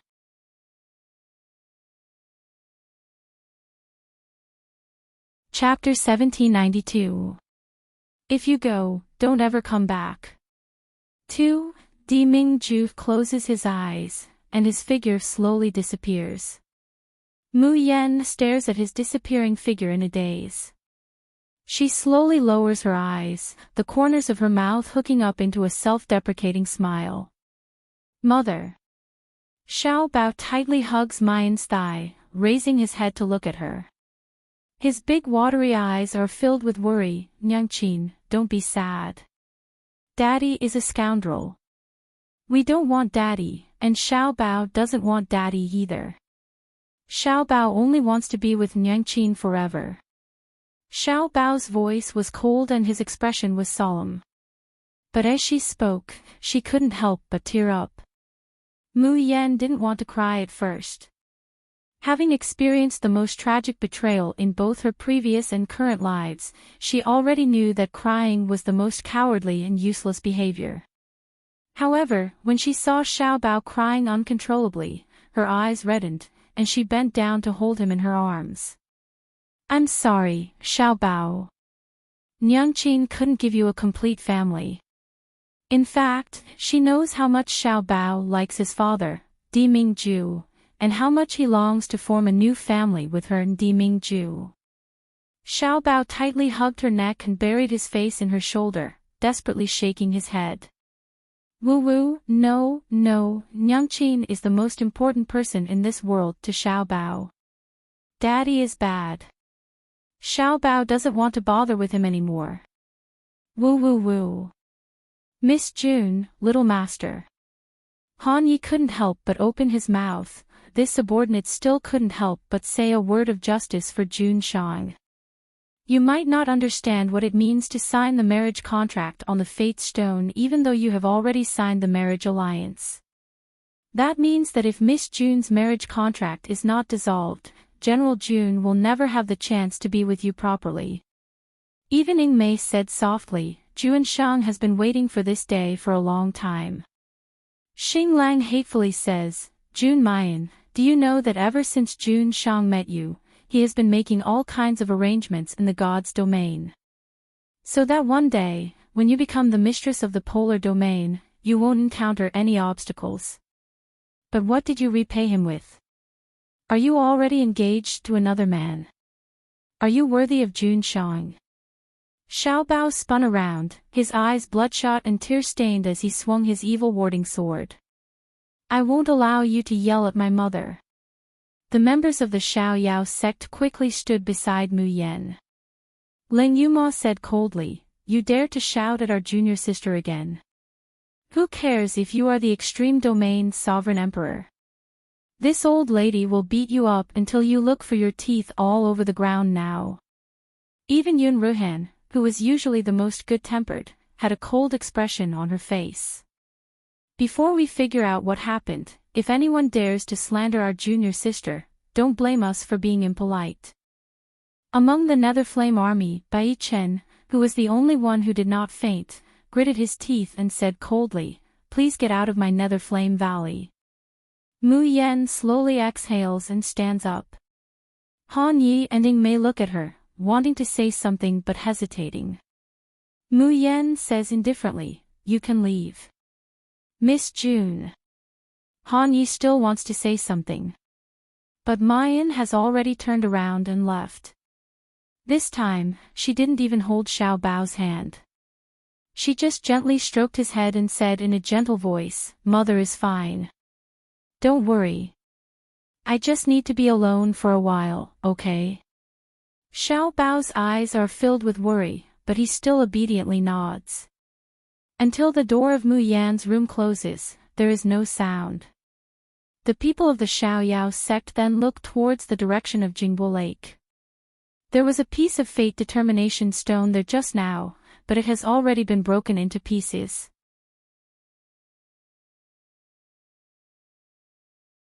Chapter 1793. Leave, never come back. 3. What happened in that short period of time just now? Why did the marriage alliance that they had happily agreed to fail?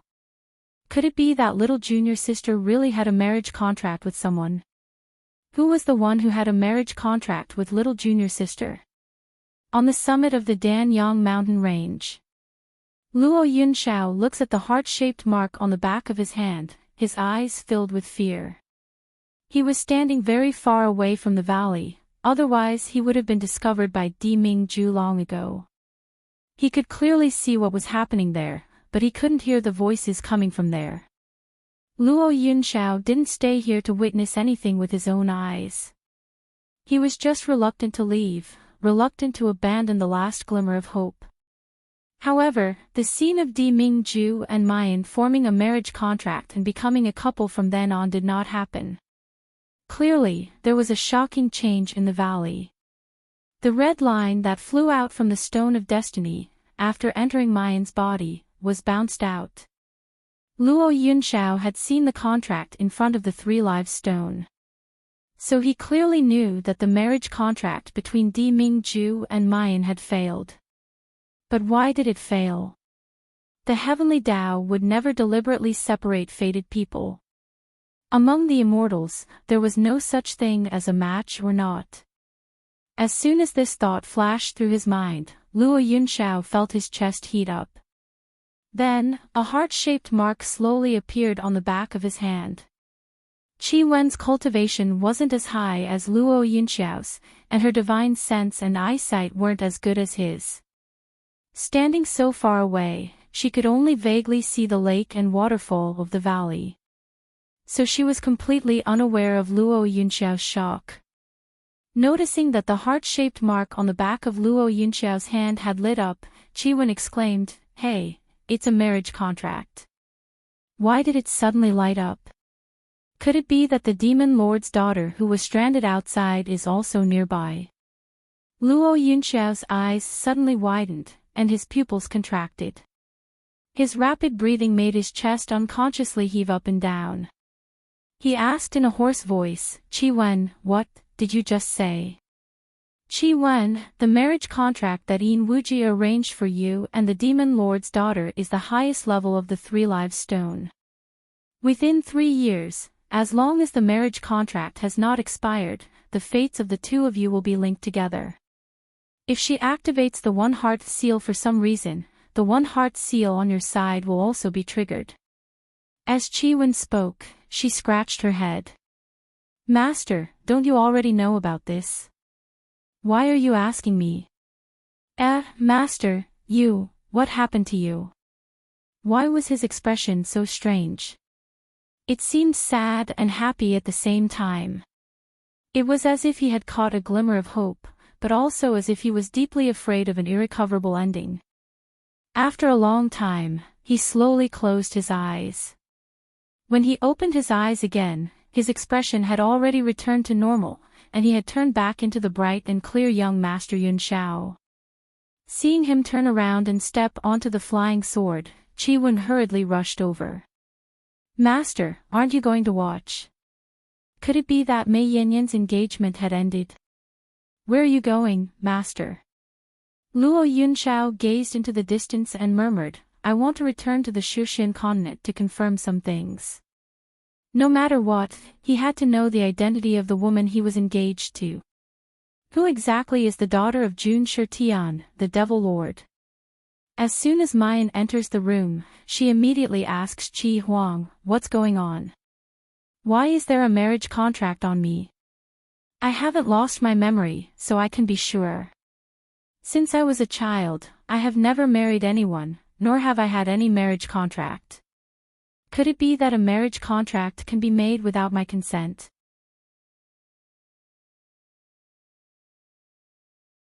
Chapter 1794. Leave, never come back, for Qi Huang had a gloating look on his face. How would I know why? But the situation you're talking about is not impossible. Did you see Di Mingju's expression just now? It's like he's going to tear the adulterer's body into pieces. It's a pity that the pretty boy Luo Yunxiao isn't here, otherwise I can let Xiao Bao and Little Phoenix provoke Di Mingju into killing him, ha ha ha ha. Mu Yan presses the throbbing veins on her forehead, gritting her teeth. "Qi Huang, do you want to die?" She enters the space in a flash, staring coldly at the red-clothed youngster in front of her. At this time, "Are you sure you want to provoke me again?" Qi Huang shrinks his neck, finally restraining himself a little.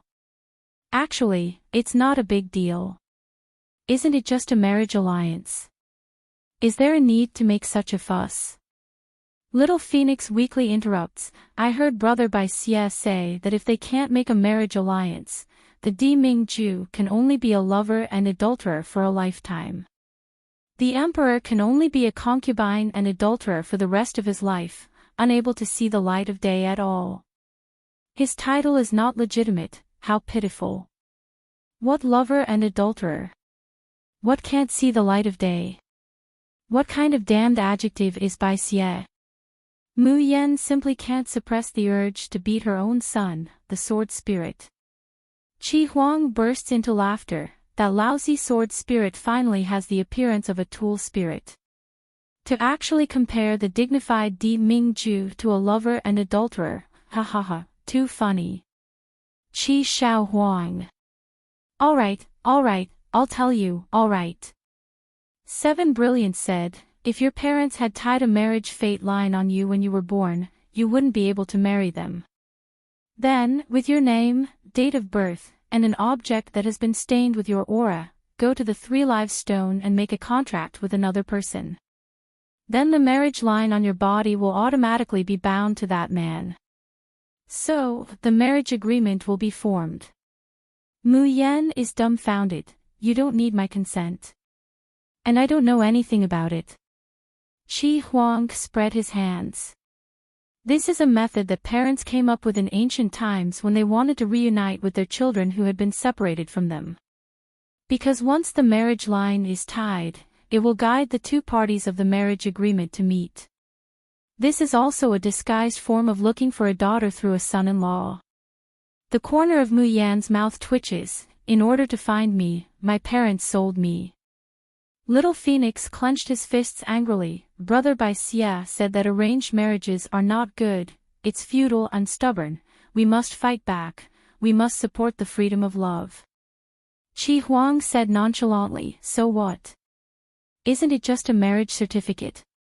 When we find your parents, we can take the marriage certificate back to the 3 Lives Stone to cancel the marriage contract. I don't know what's wrong with that Di Mingju, actually making such a fuss about nothing. Mu Yan sighs softly and turns to leave the space. Before she left, she gently waved her hand and completely sealed the space. I want to be alone for a while. There was no light in the pitch-black room. She lay on the bed with her clothes on, quietly looking at the dark ceiling. Thinking of Di Mingju's resolute departing figure, her nose feels slightly sour, and her eyes slowly become moist. Although he looked so relaxed in front of 7 Brilliants and Little Phoenix. However, Di Mingju's resolute departure still hurts her heart. She had thought that he was the person who understood her the most in the world. However, he didn't believe in her. Mu Yan slowly closes her eyes and softly whispers in a low, hoarse voice, "Bastard, if you have the ability to leave, then never come back. Worst comes to worst, this miss will go find my fiancé, and both of us will return home, oh."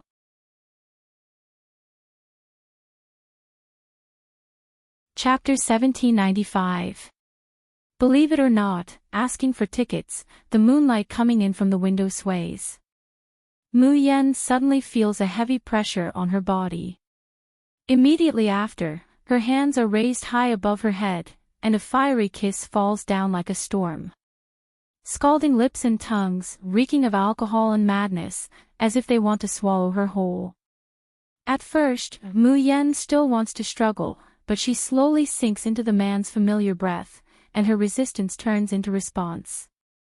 After a long, long time, the red, swollen, numb lips are released. The man buries his head in the crook of her neck, his voice hoarse and broken, "Yen Yen, don't leave me, okay?" Mu Yan comes back to herself and gives him a firm shove, but she can't push him away. She can't help but grit her teeth. Di Mingju, at the engagement just now, who was the first to leave who? This bastard is now acting pitiful in front of her, saying this kind of thing. Doesn't his conscience hurt? Di Mingju raises his head, his crimson eyes carrying a hint of drunkenness as he looks at her. There's a raging flame of madness burning in his eyes. "Jun Mu Yan, even if you have an engagement, even if you love someone else in your heart, I will never let you go. Absolutely impossible." Mu Yan originally wants to get angry. However, the man's eyes are really too heart-wrenching, lung-splitting pain, making her whole heart tremble. She swallows back the words that are on the tip of her tongue. She reaches out a hand and gently presses it on the man's face. "Idiot, there's only one person I love in my heart.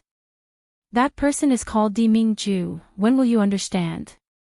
She repeats what Qi Huang said to Di Mingju. "It's probably my father or mother, they made an engagement for me with someone else, and wanted to find me, this daughter, through that person. I will never recognize this kind of engagement. As long as I find my father or mother and take back the marriage certificate, then the engagement will naturally be dissolved." Di Mingju stares blankly for a long time, then he says softly, "Your parents' names?" Mu Yan frowns. "My adoptive father told me that my father's name is Jun Shiyuan, and that he had once ascended from the Yanwu continent to the Shuzhen continent. As for my mother, even my adoptive father doesn't know her identity and origin." Di Mingju gnashes his teeth as he repeats the 3 words, "Jun Shiyuan, Ben Jun will go look for him." Mu Yan coldly stares at him. Do you believe me now? Di Mingju suddenly lowers his eyes, and reaches out to hold her tightly in his arms. Yan Yan, it's not that I don't believe you.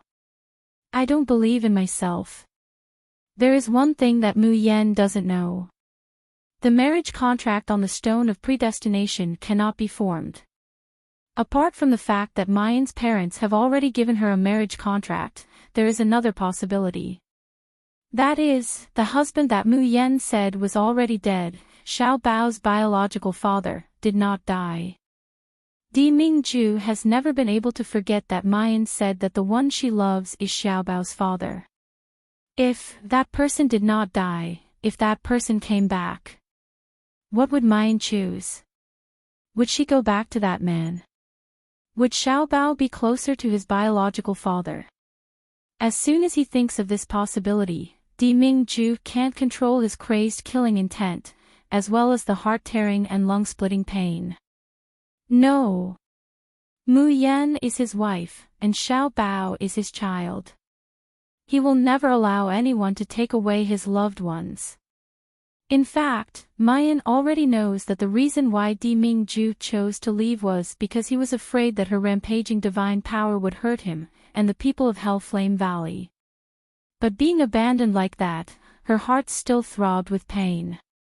Azzy, Jun Shang, are you pleasantly surprised? Are you surprised? Are you stimulated? Jun Shang, you're courting death. Azzy, Jun Shang, Darren, this is all fate, you'll just have to accept it.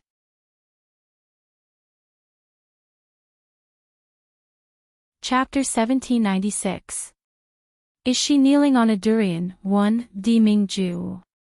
She holds the man's face, and enunciates each word. In the future, you're not allowed to not believe me, you're not allowed to just leave me your back.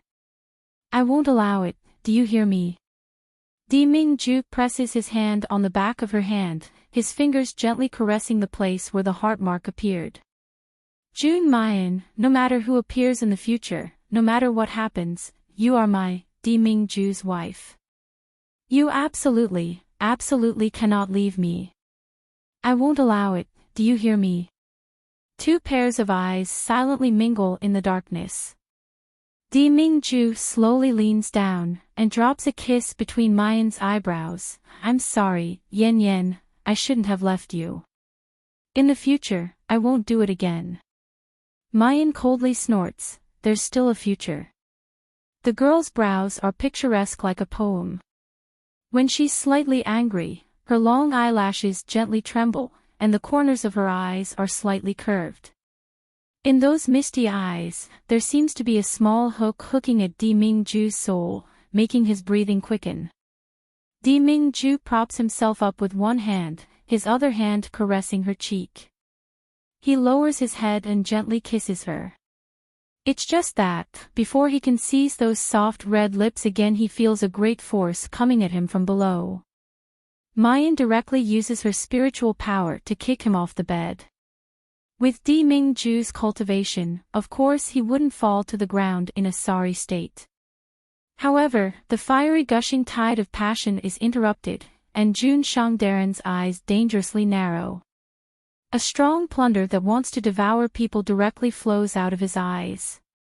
Mayan's hair stands on end from the man's gaze. However, she quickly composes herself.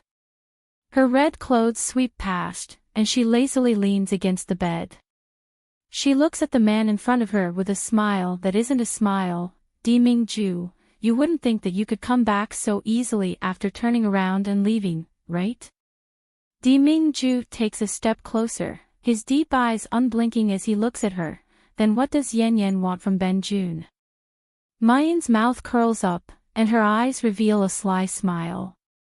She swings her hand and throws out a spirit fruit covered in thorns. In Bailey Liuin's notes, it was mentioned that in her world, if a husband offended his wife, he would be punished to kneel on a keyboard and durian. Mu Yan had never heard of these two things, a keyboard or a durian.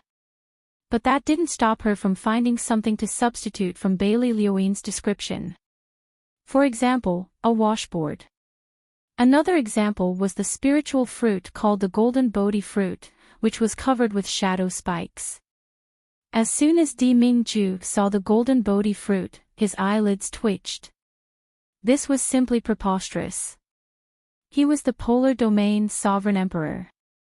If others saw him kneeling on a washboard and kneeling on a golden Bodhi fruit, would he still have any face? Di Mingju's eyebrows jump as he remembers that he was almost seen by the shadow demon last time. Mu Yan raises the corner of her lips, her smile becoming more and more charming. What? Is Enchanting unwilling to accept the punishment? This monarch accepts. Accept. Di Mingju gnashes his teeth. What was face worth? How could his wife be more important? Mu Yan couldn't help but burst out laughing. Her peach blossom eyes were misty and her pearl-like cheeks were suffused with a rosy red. Her entire person exuded a captivating charm. She stood up from the bed and wanted to put away the golden Bodhi fruit. Seeing that Enchanting was so obedient, she wouldn't torment him. The two people's movements just now caused the lapel of Mu Yan's red dress to slightly open, revealing her fair and delicate collarbone. Those alluring lines slowly meander into the open lapel.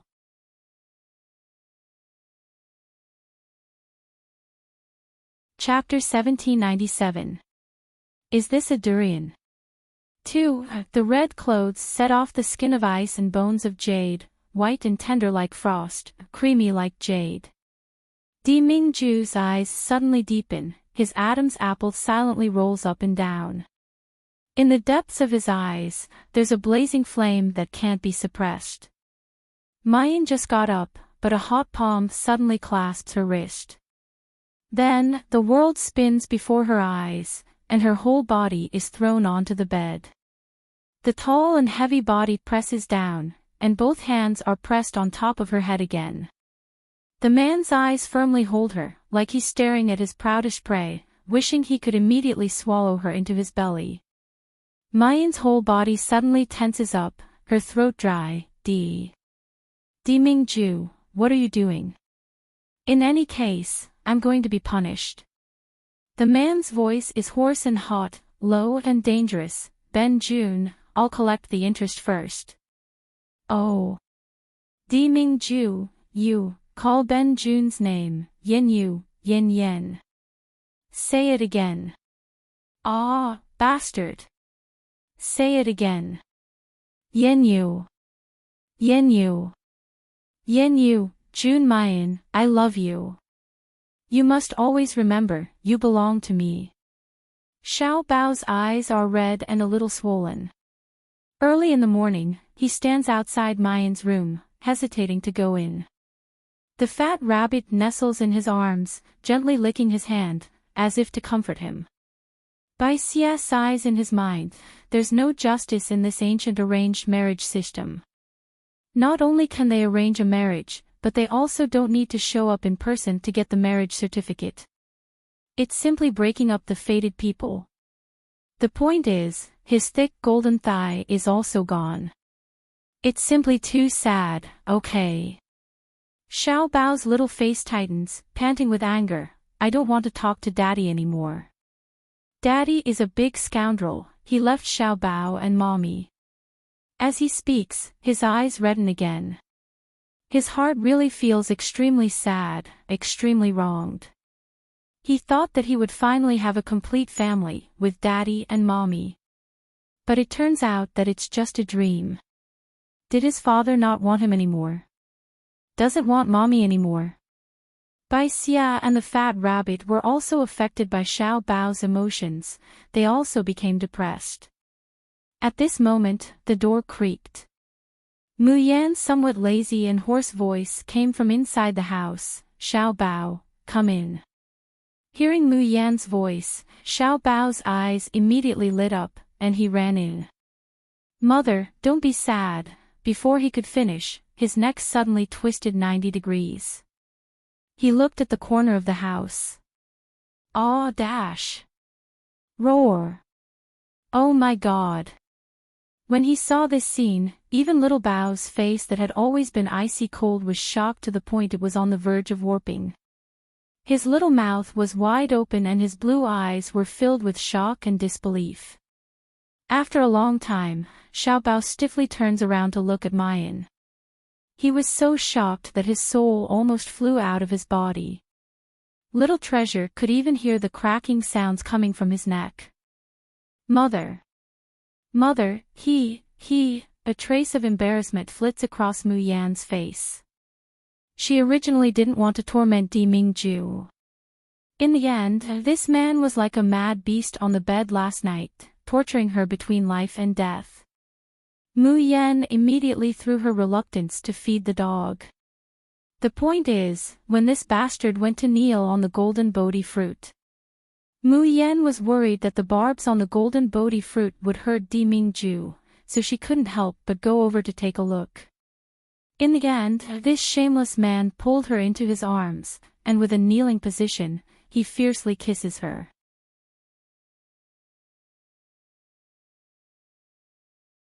Chapter 1798. Is he kneeling on a durian? 3 inches the end, he whispers in her ear in a low voice, on the golden Bodhi fruit, it's not bad. Yen, next time, should we try your ass. Di Mingju, you bastard, don't you have any shame? Mayan blushes and kicks the man away, gritting her teeth. If you like it so much, then kneel on the golden Bodhi fruit until the end of time. At this time, she hears Xiao Bao's sad voice outside the room. Facing Xiao Bao's shocked expression, Mayan still hasn't thought of how to answer. The Bixia sword buzzed as it flew out. It laughed and said, little master, what else is there to ask? It's obvious that the husband and wife had a fight and reconciled. Oh my, so there are durians in this era, ha, hey, is this a durian? Bai Xia is laughing heartily. Di Mingju glances at him, and the laughter stops abruptly. Bai Xia shivers and murmurs, how can someone kneel on a durian with the aura of a dragon throne? Are you going to let us lowly commoners live? Mayan can't help but look at the Bixia sword in surprise. Bai Xia actually knows about durians. And many of the things he said are very similar to the notes left by Bailey Luin. Is Bai Xia not a real sword spirit? But from the same world as Bailey Luin. When the people of the Xiaoyao sect and the Nether Fire Army see Di Mingju coming out of Mayan's room, they are shocked. But soon, the shock turns into joy. It's great that Mayan and Di Mingju are back together. Yesterday, Di Mingju's terrifying aura made the people of the Xiaoyao sect and the Nether Fire Army unable to sleep well. They were afraid that he would hurt Mayan because of his anger. Now that they saw that they were more intimate than before, they immediately heaved a sigh of relief. Of course, the happiest among them are Han Yi and Ning Mei. They were driven out of the Nether Fire Valley together with Xing Lang. They can only guard outside the valley anxiously, not daring to barge in. No one knows Di Mingju's feelings for Mayan better than them. If the two of them were to break off, if Miss June really had a husband, they did not dare to imagine what June Shang would do. Kill the adulterer. Or to imprison Miss June forever. In the end, two people who love each other turn against each other. In short, no matter what the result was, it was not what they wanted to see. Now that he sees that Di Mingju and Mayan have reconciled after just one night, Han Yi cries out in joy on the spot. The rims of Ing Mei's eyes are also a little red. Among Di Mingju's subordinates, she has the deepest feelings for Mu Yan. If Mayan and Di Mingju were to really break their relationship, the torment in her heart would simply be worse than being flayed alive. Only Xing Lang was still somewhat indignant that Mayan was already engaged. But after Bai Xia explained the possible origin of this marriage, Lin Fan was stunned. Only then did Xing Lang restrain his emotions. With a sour face, he says, June Mayan, is that father of yours blind? Is there any man more outstanding than Jun Shang in this world? He actually booked you to someone else. What broken pretty boy, could it be that he can even be mentioned in the same breath as our Jun Shang? What an ignorant, stupid, idiot. Mayan doesn't feel the slightest bit of psychological burden towards her father, whom she has never met, being scolded. She also feels very irritable. Okay. What kind of father is this? Inexplicably arranging a marriage for her, and she doesn't even know who that man is.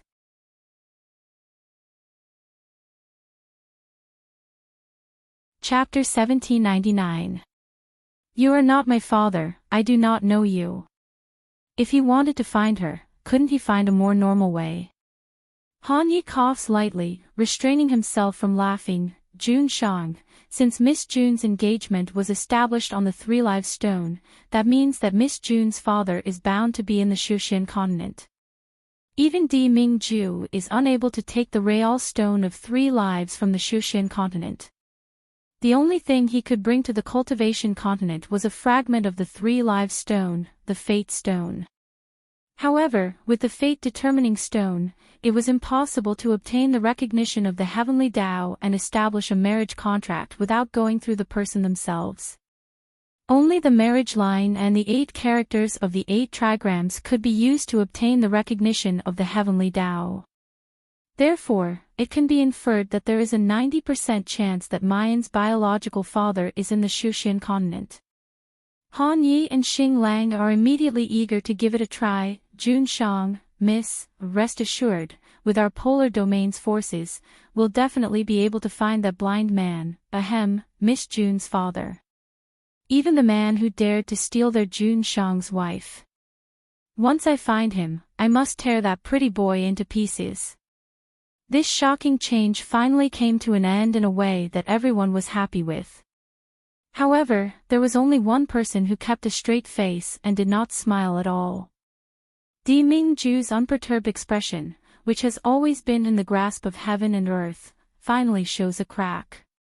He casts a pleading look towards Mayan. Ever since Xiao Bao saw Di Mingju in Mayan's room, apart from the initial shock, he never paid attention to him again. He didn't even give him a look. On this point, Mu Yan is also powerless to help. Although Xiao Bao was only 5 years old, he had always been a very precocious child. Ever since they were still in the jungle, when mother and son depended on each other, this little boy had always been the one taking care of her. Perhaps it was because he had experienced too much when he was in her womb. Therefore, Xiao Bao had always been very insecure. In fact, apart from her, Xiao Bao couldn't truly open his heart to anyone else. Di Mingju is the second. But now, because of his resolute departing figure, Xiao Bao closed the door to his heart that had been wide open. Di Mingju frowns. He suddenly steps forward in large strides and picks Xiao Bao up. Xiao Bao's whole body soars into the air. At first, he's startled, but when he finds out that the one picking him up is Di Mingju, he immediately kicks his short legs and hands, shouting, "Scoundrel, let me go." Di Mingju doesn't care about what he's saying. He teleports and hugs Mayan, disappearing on the spot. By the time Xiao Bao comes back to his senses, he discovers that Di Mingju has unexpectedly brought him and his mother to the top of a mountain. This was probably the highest peak in the Danyang mountain range. There was a chill in the air. Looking down from here, one could see the endless mountains and rivers, as well as the vast wood-fern sea. Beneath his feet were towering green mountains, yellow soil, and rocks, as well as misty white clouds. Little Treasure was a little stunned. He had never seen such a scene in his life. It wasn't beautiful or dreamy, but it was magnificent. It was as if it could wash away all the passion in his chest. The mountains of the polar domain are 100 times higher than here. The scenery of the polar domain is also 100 times more beautiful than here. Di Mingju's deep and magnetic voice enters her ears. Xiao Bao's ears twitch, but he strives to keep his little face taut, not even looking at him. Jun Machin, I'm talking to you. Di Mingju lowers his voice. Xiao Bao purses his lips, his cheeks slightly bulging. You're not my father, I don't know you, and I'm not going to talk to you. Di Mingju lowers his head, looking down at him from above. His eyes carry the fury of a storm. If I'm not your father, then who do you want to recognize as your father?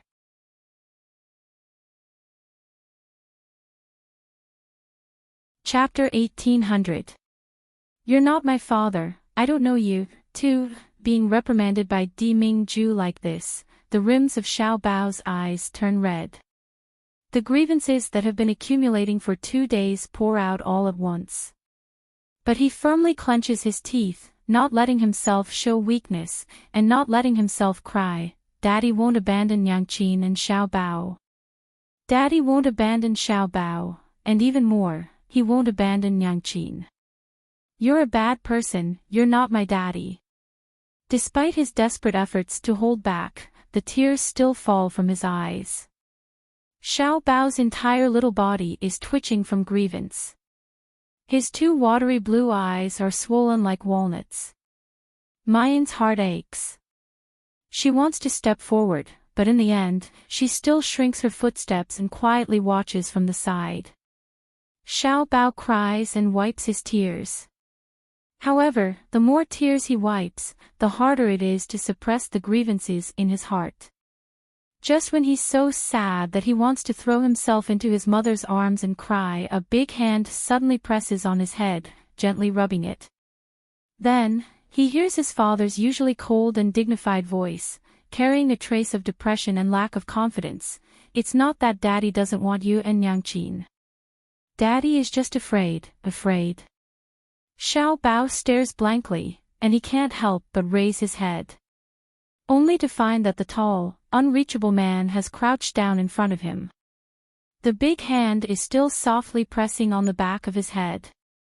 Xiao Bao has never seen Di Mingju show such a gentle, tolerant, and apologetic look towards him. For a moment, he's somewhat dazed, and he can't help but blurt out, afraid of what? Afraid that your Yangqin will marry another man. After a pause, Di Mingju continues in a low, husky voice, and afraid that Xiao Bao will think that it's better to let someone else be your father. That won't happen. Xiao Bao doesn't even think about it before shouting, Daddy is the best in the world. There's no one better than Daddy. For a moment, Di Mingju feels a warm current welling up inside his body. It makes his nose sour, and his eyes dry up. He really likes this child. It's not just because of Mayan. But, Di Mingju's voice becomes even softer, so soft that even Xiao Bao can't hear it. If one day your biological father appears, will Xiao Bao choose him and not father? Di Mingju's expression is too sorrowful and mournful, making Xiao Bao's ignorant heart tighten all at once. All of a sudden, he doesn't want to think about anything, and throws himself into Di Mingju's arms, tightly hugging his neck. Daddy is Daddy, there's no biological father. Xiao Bao only wants Daddy. Mu Yan, who was at the side, looked at the scene of the father and son hugging each other. Her eyes were filled with tears, but the corners of her mouth hooked up into a warm smile. Di Mingju stands up, withdrawing his hand from Xiao Bao's head. His loss of composure just now made him feel a little embarrassed and annoyed. Xiao Bao is regretting why his father doesn't continue to stroke his head, just like his mother. Then she heard the man's dignified voice, no matter what, I'm your father.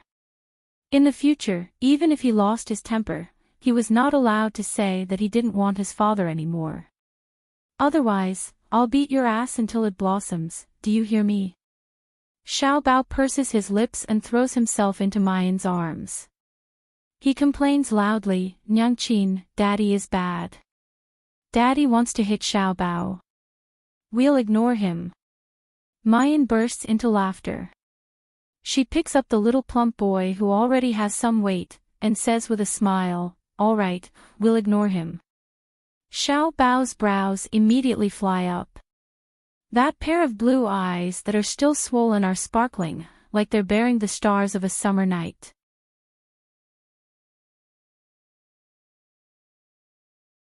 Chapter 1801. Ling Yuxing's Nightmare 1. However, before he could wrap his hand around Mayan's neck, she was then lifted up by the back of the collar. You're such an adult and you still want Nyangqin to carry you. Fly back by yourself. After that, an invisible flying sword appeared under his feet. Di Mingju pulls Mayan into his arms, and together they step on the flying sword. Completely ignoring the shocked and hurt look in his son's eyes, he flew out with a whoosh. However, compared to his teleportation just now, he was obviously flying on his sword leisurely this time. Bad daddy. Give my mother back to me. Xiao Bao angrily stomped his feet, stepped on by Xia and followed behind. His little face was filled with anger. Bastard father, Xiao Bao doesn't need to pay attention to him for 3 days. Humph. He needs to quickly become stronger and snatch his mother away from his father. Mayan nestles in Di Mingju's arms, raising her head to look at the man's grave and stern face. The smile on her face becomes more and more brilliant. Di Mingju, are you feeling embarrassed for revealing your true feelings to Xiao Bao? Di Mingju snorts. Ben Jun is merely educating his son. Mayan humphed, stubborn. Di Mingju lowers his head and directly seals her lips, a muffled voice echoing between their lips and teeth. Whether Ben Jun's mouth is hard or not, isn't Yan Yan the clearest? Bastard! Rogue! Mu Yan ruthlessly elbowed him with a backhand. Then, she turned her head to take a look. Seeing that Xiao Bao's Bixia sword had caught up with her, she heaved a sigh of relief. The 2 flying swords whistled through the air one after the other, leaving a trail of white light. From time to time, there would be sounds of cursing and laughter.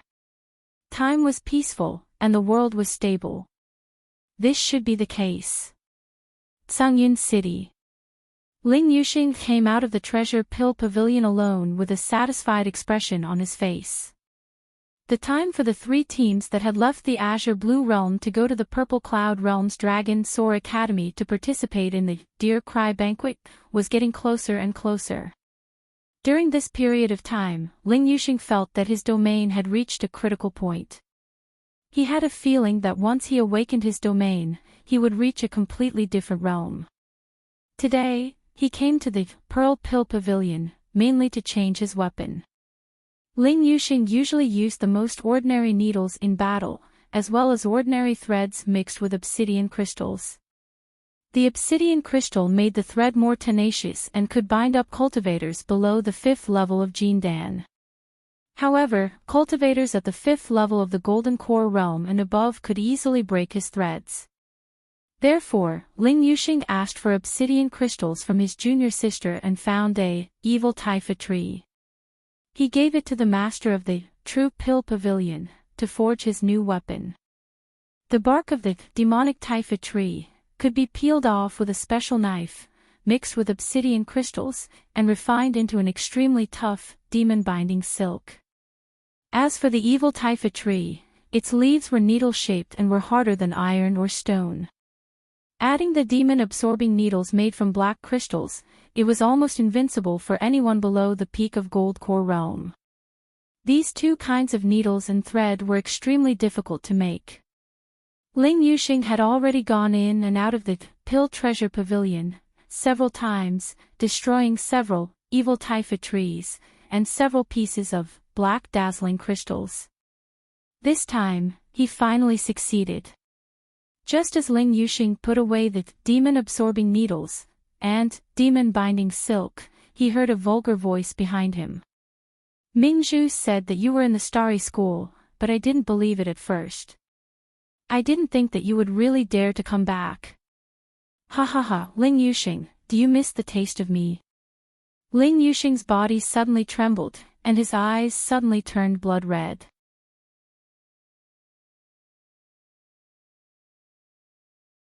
Chapter 1802. Ling Yuxing's Nightmare 2. He would never forget this voice for the rest of his life. Wei Yongjin. Ling Yuxing turned around slowly. A shifty-eyed, greasy face entered his eyes. His stomach churned, and his face paled. The feeling of disgust, hatred, and disgust stirred up all the spiritual power in his body, almost exploding. This person, this voice, this face, he would never forget it. At that time, Ouyang Mingzhu had framed him. Due to a freak combination of factors, he and Ouyang Qing had a wild night together. Ling Yuxing still remembered the heat and pain of that night. But thinking that the person on top of him was the man he had silently loved for so many years, the sweetness of sorrow in his heart washed away the pain in his body. But when he woke up, Ouyang Qing angrily told him to get lost. The disgust and pain in her eyes made Ling Yuxing's heart sink. He finally realized that his love for Ouyang Qing was a kind of humiliation, an existence that made him feel disgusted. Ling Yuxing ignored the pain and exhaustion in his body and left dejectedly. However, halfway there, he was caught by someone. His speed was originally very fast. Normal cultivators in the fasting realm could not catch up to him at all. Moreover, before that night, Ouyang Qing had always doted on him and protected him like an eyeball.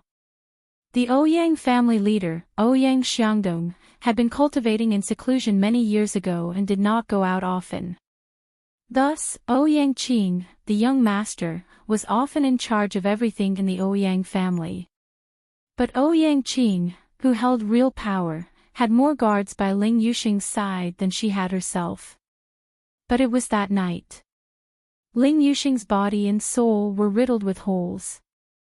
The guards of the Ouyang family saw Ouyang Qing and Ling Yuxing arguing and hesitated to chase after him to protect him. It was such a freak combination of factors that caused Ling Yuxing to fall into someone else's hands. That person was Wei Yongjin. Wei Yongjin's cultivation had only reached the 7th level of fasting, and he could not advance further. But he had Wei Kaizhu, his aunt who had married into the Ouyang family as the mistress. He also had Wei Tianming, his father who had power in the Starry School, supporting him. Thus, he had always lived lawlessly. He was not lustful, did not like treasures, but he had an extremely disgusting hobby. Torturing people. Insanely torturing people. The more painful and miserable the cries of the people in his hands were, the happier Wei Yongjin laughed. In those years, countless people had been tortured by Wei Yongjin to the point where they died with hatred. And it was precisely because Ouyang Mingzhu knew that Wei Yongjin was such a pervert that she specifically asked Wei Yongjin to wait outside the Ouyang house. After so many years, Ling Yuxing was still unwilling to recall the days when he fell into Wei Yongjin's hands. He was stripped naked, hung up, and lashed with a whip dipped in salt water. He was pierced by a needle from the slender, beautiful fingertips. Not a single drop of blood flowed out, but he was in so much pain that he wished he could die immediately. Every time, Wei Yongjin's disgusting and sticky voice would giggle in his ear, "Look, your body is still so perfect. I didn't even cripple your tendons, bones, or dantian. Ha ha ha. Only such a perfect body will be more pleasing to the eye when it's in pain." Ling Yuxing's memories of that period were already blurred. He had forgotten how long he had been tortured and what kind of torture he had endured.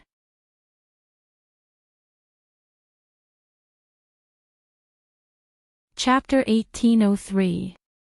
He only knew that when the door to the cell opened and sunlight shone on Ouyang Xiangdong's tall body, he thought he had been saved. In fact, before that incident, he rarely saw Ouyang Xiangdong. But Ling Yuxing grew up in the Ouyang family and his father was Ouyang Xiangdong's butler, so Ouyang Xiangdong had always been very kind to him. Ouyang Xiangdong rescued him from that hell-like cage and treated him kindly.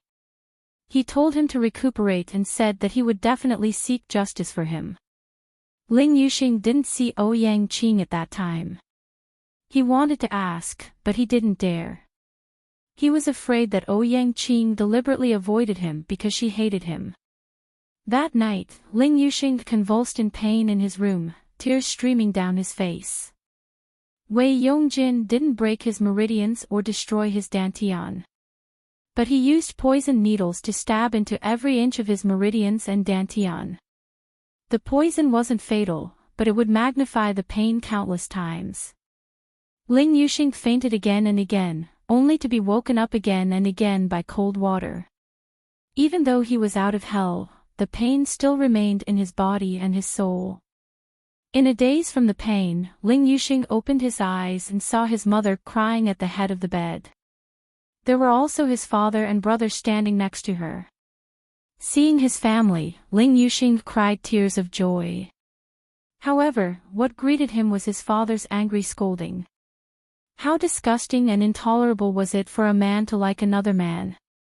He was the son of the Ling family, a dignified man. How could he do such a dirty thing that disgraced the Ling family?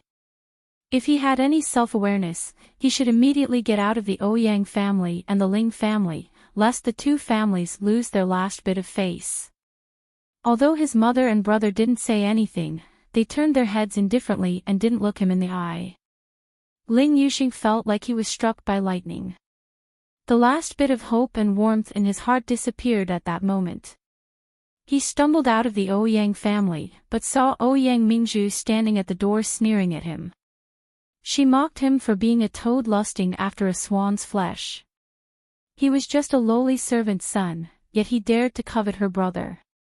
Unfortunately, Ouyang Qing hated him to the extreme. In order to avoid him, she didn't even want to return to the Ouyang clan. Ling Yuxing did not know how he left the Ouyang family and how he fainted outside. When he woke up, he had already been arranged to stay in a secluded courtyard. The one who saved him was still the Ouyang clan's patriarch, Ouyang Qing's father, Ouyang Xiangdong. Ouyang Xiangdong replied, "I know what happened between you and Qing, No matter what, I will make him give you an explanation. Little Sheng, you should stay here and recuperate from your injuries first." At this moment, Ouyang Xiangdong was Ling Yuxing's last life-saving straw. He was grateful to Ouyang Xiangdong for saving him from hell, and even more grateful that Ouyang Xiangdong did not hate his feelings for Ouyang Qing. However, Ling Yuxing soon realized that something was wrong. One night, after taking the medicine, he fell into a deep sleep. In the latter half of the night, he was awakened by the torment of the remaining words. Then, he inadvertently overheard Ouyang Xiangdong's conversation. That's right, it was a conversation. When will I be able to use Ling Yuxing's talent for my own? It's another day of hard work writing. Is it worth everyone throwing a monthly ticket to encourage me? Ha ha ha, I've made myself so awesome. Hands on your waist for a while. Thank you for your gifts. Momo, Heart Torture, Memory, No Nickname 13708, Qianyu Shang Shui, A Peaceful Life, Cuckoo, Time Will Be Missed, Chijiu AO, 2 bosses with 10,000 coins, 4990645563, Yuxingji, AI. End of chapter.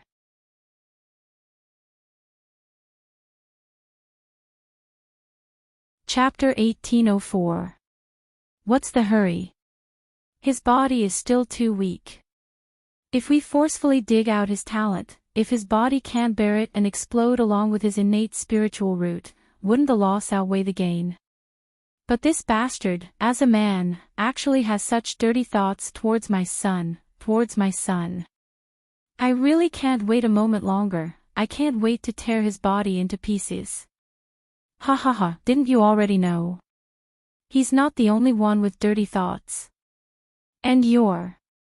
Before the conversation ended, Ouyang Xiangdong's face suddenly changed, looking in the direction of Ling Yuxing. Who's there? Ling Yuxing didn't think, and ran wildly. One fled, one chased, and finally came to the famous Heaven's End cliff of cloud-piercing city. Under the Heaven's End cliff was the Ghost Fire Swamp. The air above the Ghost Fire Swamp was filled with extremely high temperature all year round. As long as a person touched it, it would be difficult to breathe, and the spiritual power in the body would feel like it was burning, painful. The swamp of the Ghost Fire Swamp was extremely easy to sink into. Generally, the cultivators who jumped down from the Heaven's End cliff, even if they were at the gold core stage, would not survive more than 10 breaths. Ouyang Xiangdong patiently guided Ling Yuxing. Don't you want to see Qing again? Don't worry, as long as you go back with me, I promise I will make Qing take responsibility for you. Ling Yuxing looked at the man who was smiling kindly, but his eyes were filled with greed, and revealed a smile for the first time in a long time. His long hair was scattered, and his feet were bare. His feet in snow-white clothes were already stained with blood and dirty. But his smile was brighter and purer than the moonlight. However, there was no longer the warmth and happiness of the past, only a piece of coldness. If you're willing, please tell Ouyang Qing for me. Just say. Startled, Ling Yuxing suddenly stopped talking, revealing a self-deprecating smile. No need to tell him. I have nothing to say between him and me. From now on, I will devour. We will never meet again. Ouyang Qing, may your future be bright, but in that future, you will not be under my control. Ouyang Xiangdong's face changed, and wanted to rush forward. But Ling Yuxing had already jumped down the Heaven's End cliff. Look at how pale his face is. Wei Yongjin licked his lips. When he recalled how Ling Yuxing's body had contorted and trembled in pain, and how he had howled in pain, he was so excited that he almost drooled. Do you finally remember how I made you feel? He. I regretted it for a long time when you were taken away by the Ouyang family's master. The people we found in the past 2 years aren't as interesting as you. But now it's great, I finally found you again. While speaking, Wei Yongjin waved his hand, and a dozen Peak Enidia realm practitioners immediately surrounded Ling Yuxing. Before he came, he was prepared. Cousin said that this Ling Yuxing was currently at the peak of Enidia, but his strength was much stronger than an ordinary peak of Enidia. That was why he had brought over a dozen Peak Enidia realm guards from the Wei clan. This way, he would be able to catch his prey again. Ling Yuxing's trembling body slowly calmed down. He raised his head, revealing a handsome face. His face was pale as snow, and his lips were unnaturally red. His eyes were deep. Where do you want to take me?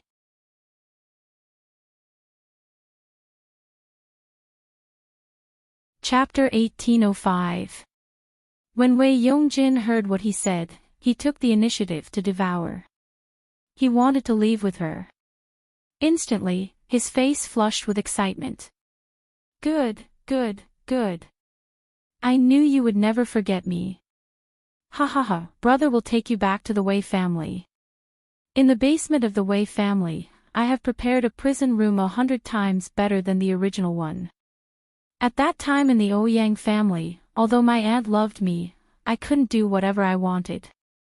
I haven't had time to use many means. This time, I will make you satisfied. Ha. Ling Yuxing raised one side of his mouth and chuckled. Well, shall we go now? Let's go now.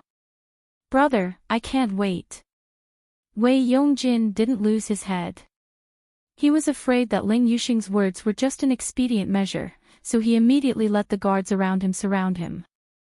Surrounded by more than a dozen tall and strong men, the thin young man looked so weak and pitiful. On the street of Tsangyan City, many people's eyes were looking at this side. They cast a pitiful look at the thin boy with his head down. Wei Yongjin became more and more complacent, and began to think about how to torture Ling Yuxing when he took him to the prison room, and how to make him cry for mercy 100 times more miserable than before. However, he did not find that the boy behind him occasionally raised his eyes. The bottom of his eyes was dark, but there was a bloody red light, like a Shura climbing up from the depths of hell. That year, after he fell off the Heaven's End cliff, before his body completely sank into the ghost fire swamp, he was rescued by his master Shurqing, who happened to pass by, and brought back to the Xiaoyao sect. For a long period of time after that, he could not even remember who he was, and forgot why he had fallen into the ghost fire swamp where there was no chance of survival. He just began to wear women's clothes inexplicably. Subconsciously, he felt that if he was a woman, maybe all the tragedies would not have happened. Later, he slowly recovered his memory, remembered who he was, and the past and break with Ouyang Qing. However, he deliberately forgot the scene of being tortured by Wei Yongjin, being abandoned by his parents and brother, and being calculated by Ouyang Xiangdong. So for so many years, he had no hatred, no idea of revenge, only endless disgust for himself. His love and hate for Ouyang Qing were intertwined. Only now, when he saw Wei Yongjin again, did he know. That hatred, that pain, that hellish torture had never disappeared. It was just that he was deceiving himself and others to hide it. The moment he saw the light of day, it would burn his soul, along with his hatred, until there was nothing left. Ouyang Qing went to the Alcade branch as usual, but she couldn't find Ling Yuxing even after looking around. The people of the Xiaoyao sect were already used to seeing him.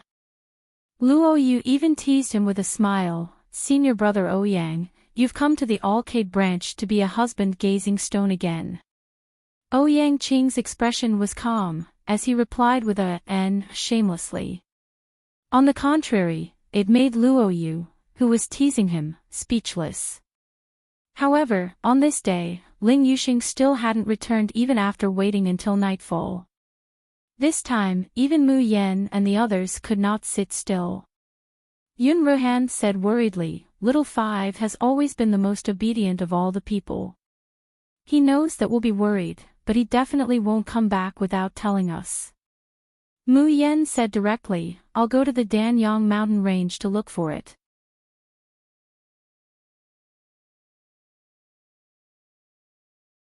Chapter 1806. In fact, Mu Yan wanted to use myriad plants resonating, and summer bugs language of ice, to let the nearby spirit plants and insects help her find Ling Yuxing's whereabouts.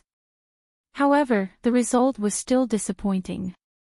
This meant that Ling Yuxing was no longer near the Alcade institution. Ouyang Qing's face was ashen, his expression savage, his eyes filled with hatred.